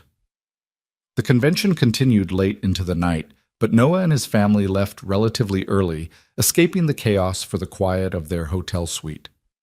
Mia immediately collapsed onto the couch, exhausted from the excitement and attention. "That was intense," she said. "Are you glad you did it?" Yeah, I am." Noah sat beside her, pulling her into his side.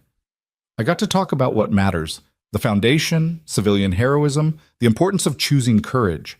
That's worth a little political chaos." "A little?" Mrs. Chen emerged from her room in her nightgown, carrying tea as always. "My phone has received 47 messages in the last hour. 47. Everyone wanting to know about you, about your speech, about what it all means." "What did you tell them?" "That you're the same Noah Parker you've always been. A good man who did a good thing and keeps doing good things. That's all anyone needs to know." She handed him a cup of tea. "Sarah would be proud. Not of the speech or the convention or any of that pageantry. She'd be proud that you stayed true to yourself through all of it." The media attention following the convention was predictably intense but felt different than the initial wave after the rescue. This time, Noah was prepared. This time, he had systems in place, a foundation press person who fielded most requests, strategies for protecting Mia's privacy, boundaries he maintained without apology. He gave a few interviews, always steering conversation back to the foundation's work, always emphasizing that his story was just one example of the everyday courage happening all around them. And slowly, the attention faded again, as attention always did when the next crisis or scandal emerged to capture the public's imagination. Life settled into a new normal. Noah split his time between foundation work and being present for Mia, finding a balance that felt sustainable. The foundation continued growing, expanding its training programs and support services.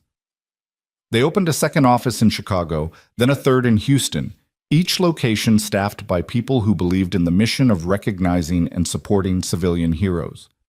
On the one-year anniversary of the rescue, Noah woke early and drove to the beach where it had all happened. The day was clear and calm, the ocean gentle, giving no indication of the violence it had unleashed a year ago. Someone had placed a small memorial at the spot, a bronze marker with a simple inscription. "Here, courage chose action over fear." September 15th, 2024. Noah stood there for a long time, watching the waves, thinking about the man he'd been a year ago and the man he'd become. So much had changed, so much had stayed the same. "I thought I might find you here." Noah turned to find Elena and Matthew walking across the sand toward him, both dressed casually, no Secret Service visible, though Noah knew they were nearby. "We're in town for the anniversary," Elena explained. "Wanted to pay our respects to the place that changed all our lives." Matthew ran straight to the water's edge, his fear of the ocean apparently conquered by therapy and time. He bent down, picking up shells, examining them with the focused attention of childhood. "He's doing well," Noah observed. "He is. The nightmares stopped a few months ago. He's in second grade now, reading above his level, obsessed with marine biology because he says he needs to understand the ocean that almost took him." Elena smiled. "Turning trauma into knowledge. I'm proud of him." They stood together in silence, watching Matthew explore, the anniversary marker between them. "Thank you," Elena said quietly, "for everything. For saving us, obviously, but also for what came after, for building something meaningful from that moment, for reminding America that we're better than our worst impulses, for being exactly who you are without apology or pretense. I just did what seemed right. That's what makes it matter." Elena turned to face him fully. "Most people don't do what seems right. They do what's easy or profitable or politically advantageous. You've consistently chosen the harder path, the one that serves others instead of yourself. That's rare, Noah. That's precious. I had good examples. Sarah taught me about grace under impossible circumstances. You and the president taught me about using privilege to help others. Mia teaches me every day about resilience and courage." Noah smiled. "I'm just trying to live up to the people around me." Matthew came running back, his hands full of shells and sea glass. "Look what I found! This one's blue like Mia's dress from the White House, and this one's shaped like a heart." "Those are beautiful, sweetheart," Elena said, examining his treasures. "Should we bring them back for your collection? Can we give the blue one to Mia as a present for being my friend?" "I think she'd love that," Noah said, his throat tight with emotion. They walked back to their cars together, Matthew between them, chattering about shells and ocean currents and whether dolphins could talk to each other. It was ordinary and extraordinary at once. The First Lady and her son, spending a quiet morning with the man who'd saved their lives, no cameras or security or formality, just three people connected by a moment of courage and its aftermath. "We'll see you at the Foundation Gala next month?" Elena asked as they reached the parking area. "Wouldn't miss it." Noah had been dreading the gala. Black tie event, major donors, the kind of formal affair he'd never been comfortable at. But it was important for fundraising, important for the mission, so he'd endure the discomfort. "Good, because we're announcing a major donation that night. The Rivers Foundation, that's our family's charitable organization, is pledging $5 million to the Parker Foundation over the next 5 years. Elena's eyes sparkled. Seemed fitting to invest in civilian heroism, given how much we owe to one particular civilian hero. Noah didn't know what to say. $5 million would allow them to expand exponentially, to reach communities they'd never imagined serving, to train thousands more people in life-saving skills. That's incredibly generous. It's incredibly necessary. The work you're doing, it matters, Noah. It's changing lives and changing culture. We want to be part of that. After they left, Noah sat in his truck for a long time, staring out at the ocean, processing the magnitude of what the past year had brought. From dock worker to foundation chairman, from obscurity to national recognition, from a man hiding from life to someone fully engaged with it, using his platform to help others, transforming one moment of action into lasting change. His phone buzzed with a text from Mia. "Mrs. Chen is making your favorite dinner tonight. Don't be late." Noah smiled and started the truck. Home. To his daughter and his neighbor who'd become family and the life he'd built from the ashes of loss and tragedy. The Foundation Gala a month later was everything Noah had feared. Black tie event at a fancy hotel in D.C., hundreds of donors in formal wear, speeches and presentations, and the constant pressure to network and smile and be on. But it was also everything he'd hoped for. People genuinely excited about the Foundation's work, donations pouring in, stories shared about lives saved and heroes recognized. Mia looked stunning in a green dress that made her look far older than 15, and she handled the social requirements with more grace than Noah could manage. Mrs. Chen held court with a group of major donors, regaling them with stories about Briar Point and raising a child who understood what truly mattered. When Elena and Jonathan announced the $5 million donation, the room erupted in applause. Noah stood on stage beside them, overwhelmed by the generosity, by the belief in the Foundation's mission, by how far they'd come in just over a year. "This foundation exists because one man made a choice," Jonathan said into the microphone, his hand on Noah's shoulder. "He chose courage over safety, action over hesitation, helping strangers over protecting himself. And then, instead of basking in recognition or profiting from fame, he chose to use that moment to help others, to build something lasting, to create a culture where heroism is recognized and supported." Jonathan's voice grew stronger. That's the kind of leadership America needs at every level. Not the kind that seeks power for power's sake, but the kind that uses whatever platform it has to lift others up. Noah Parker embodies that leadership. The Parker Foundation embodies it, and we're proud to support this mission in any way we can. More applause, more cameras flashing, more handshakes and congratulations. Noah endured it all with as much grace as he could muster, always deflecting credit to the foundation staff, always emphasizing the heroes they'd honored rather than his own role. Late in the evening, as the gala was winding down, Noah found himself on a balcony overlooking the DC skyline, escaping the noise and crowds for just a moment of peace. Mia found him there, appearing at his elbow the way she had a habit of doing. "You okay, Daddy?" "Yeah, baby, just needed some air." They stood together in silence, father and daughter, watching the city lights twinkle in the distance. "Mom would be so proud of you," Mia said eventually. "Not for the gala or the donations or any of that. She'd be proud that you turned the worst moment of your life, losing her, into something meaningful, that you didn't let grief stop you from living, that you showed me how to be brave even when you're scared." Noah wrapped his arm around his daughter's shoulders, pulling her close. "I'm proud of you too, sweetheart, for handling all this chaos with grace, for staying grounded when everything around us went crazy, for being the kind of person your mother would be proud of. We're a good team, huh? The best team." They returned to the gala together, to the final speeches and thank yous, to the exhausting but necessary work of building and maintaining the foundation that had become Noah's purpose. And when it was finally over, when they were back in their hotel suite with Mrs. Chen already asleep and Mia heading to bed, Noah stood at the window one more time, looking out at the city, thinking about the journey that had brought him here. 15 months ago, he'd been a dock worker with no ambition beyond taking care of his daughter and getting through each day without falling apart. Now, he was chairman of a foundation that had recognized over 100 civilian heroes, trained thousands of people in life-saving skills, provided financial support to dozens of families, and fundamentally changed the national conversation about what heroism looked like. It was too much, and exactly right, all at once. Noah pulled out his phone and opened the photos, scrolling back to pictures from before the rescue. Sarah at the beach with Mia. The three of them on vacation in Acadia. Sarah in the hospital, thin and frail but smiling because Mia had brought her flowers. The last photo Noah had taken of his wife 2 days before she died, her hand in his, her eyes still bright with love despite the pain. "I did it," he whispered to the image. "I kept living. I chose courage. I built something meaningful. I'm showing Mia that loss doesn't have to mean the end of everything. I hope that makes you proud." His phone buzzed with a text from an unknown number. Noah almost ignored it, but something made him check.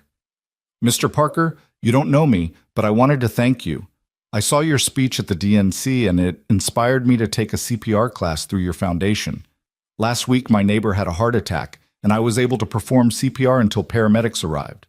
Doctors say my actions saved his life. I never would have known what to do if not for the training you made possible. Thank you for teaching me how to be a hero." Marcus Williams, Portland, or Noah.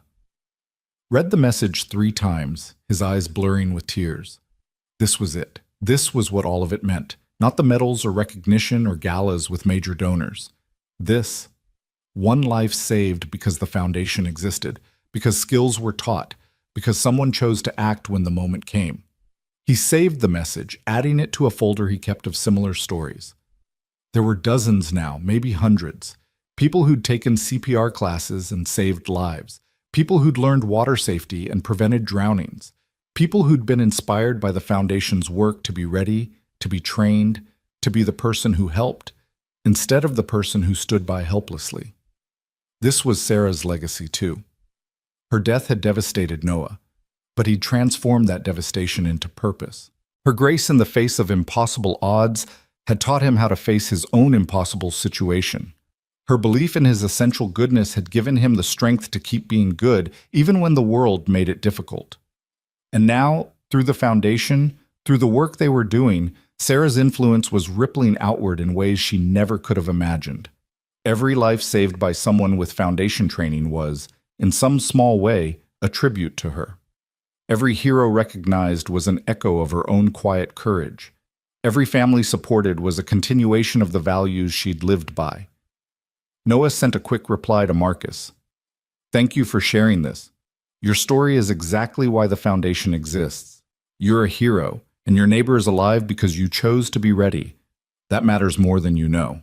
Then he set his phone aside and headed to bed, exhausted but content, knowing that tomorrow would bring more work, more challenges, more opportunities to honor the promise he'd made to himself and to Sarah's memory, to keep living fully, to keep choosing courage, to keep building something meaningful from the raw materials of loss and hope and determination. The next morning, they flew back to Briar Point, back to the life Noah had built in the wake of disaster and recognition.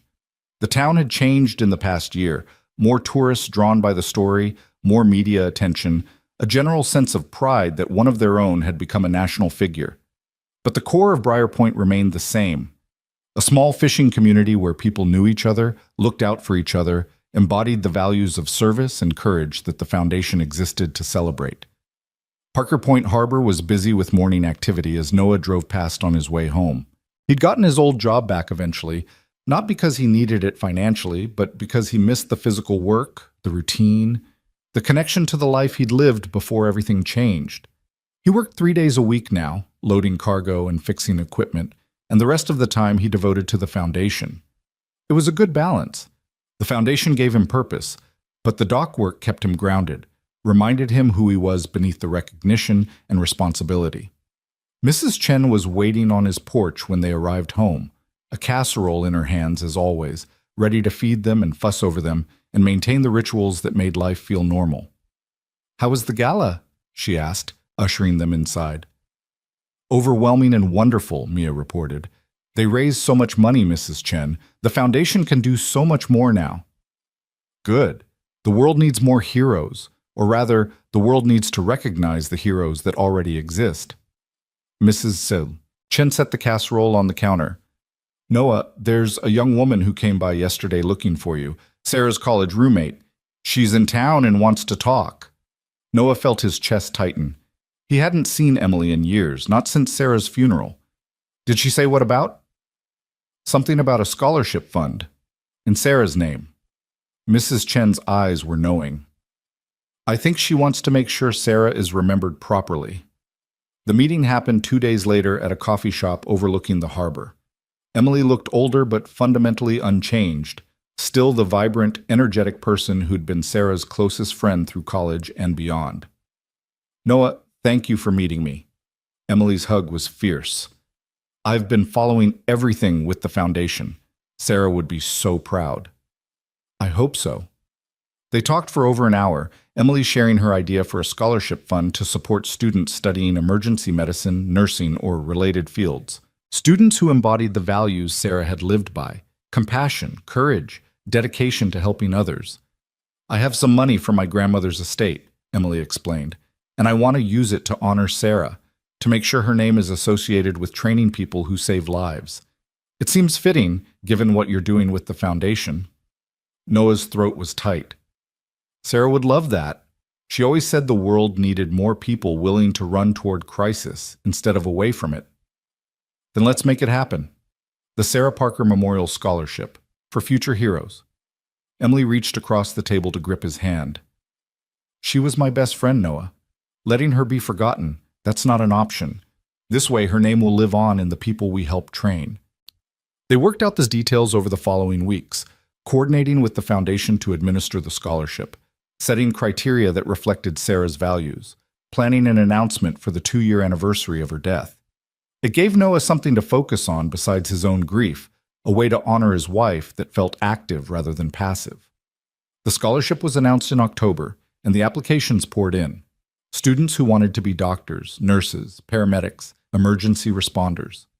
Students who'd been inspired by their own experiences with illness or trauma to dedicate their lives to helping others. Students who embodied the kind of quiet courage Sarah had shown during her battle with cancer. The first recipients were selected in December, 5 students who would each receive full tuition support for their education. At the awards ceremony held in Briar Point High School's auditorium, each recipient shared their story. why they wanted to work in emergency medicine, what inspired them to help others, how they hoped to make a difference. Mia sat beside Noah during the ceremony, her hand in his, both of them crying as these young people, strangers who'd never met Sarah, spoke about wanting to embody values that had been her hallmark. "Mom's helping people even now," Mia whispered. "Even though she's gone, she's still making the world better." "That's what good people do," Noah replied. "They leave ripples that keep spreading long after they're gone." As the ceremony concluded and people mingled, sharing stories and congratulations, Noah found himself thinking about the journey that had brought him here. The storm, the rescue, the foundation, the scholarship, each piece building on the last, each choice leading to new opportunities to honor courage and service. He thought about the man he'd been 2 years ago, broken by Sarah's death, just trying to survive each day. He thought about the moment on that beach when he'd chosen to dive into the hurricane, the moment that had changed everything. He thought about all the choices since, accepting the foundation role, expanding the mission, speaking at the convention, creating the scholarship. Each choice had been scary. Each one had required courage he wasn't sure he possessed. But each one had also been right, aligned with values Sarah had taught him, with the person he wanted to be, with the example he wanted to set for Mia. And standing here now, watching scholarship recipients excited about their futures, watching Mia proud of her father and her mother's legacy, watching a community come together to celebrate service and sacrifice, Noah realized something profound. He'd done it. He'd transformed tragedy into purpose, loss into meaning, one moment of courage into lasting change that would ripple forward for generations. The foundation would continue growing, recognizing and supporting heroes across the country. The scholarship would send hundreds of students into careers saving lives. The training programs would teach thousands of people the skills they needed to help in crisis. And all of it traced back to one storm-tossed morning when Noah Parker decided that 2 drowning strangers mattered more than his own safety. That was the legacy. Not the medals or recognition or famous friends. The legacy was the lives saved, the heroes trained, the culture shift that made courage not just celebrated, but expected. As Noah drove home that night, Mia dozing in the passenger seat, he felt a sense of peace he hadn't experienced since Sarah's death.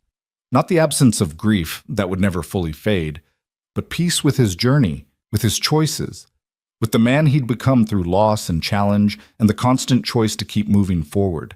His phone buzzed with a final text before he pulled into his driveway. From President Rivers, watched the scholarship ceremony online. Beautiful tribute to Sarah.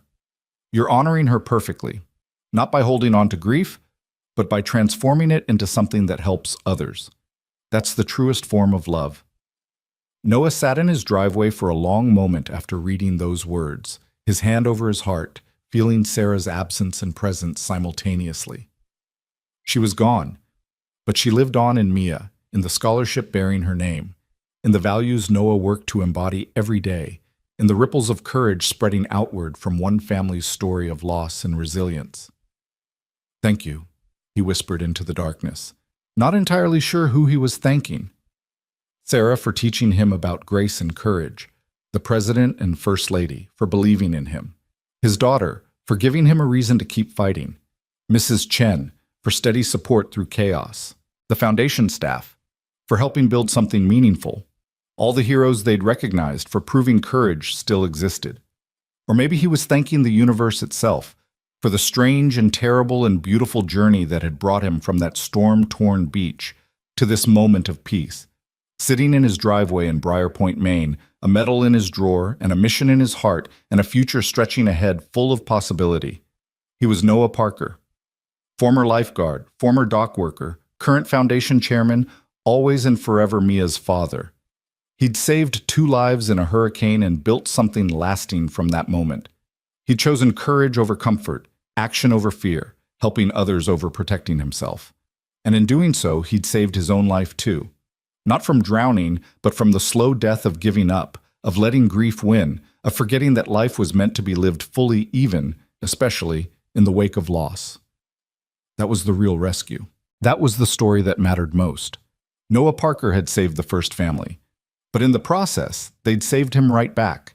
And together, they were saving countless others through the foundation, the scholarship, the endless ripples of courage, spreading outward into a world that desperately needed to believe heroes still existed. They did exist. They always had.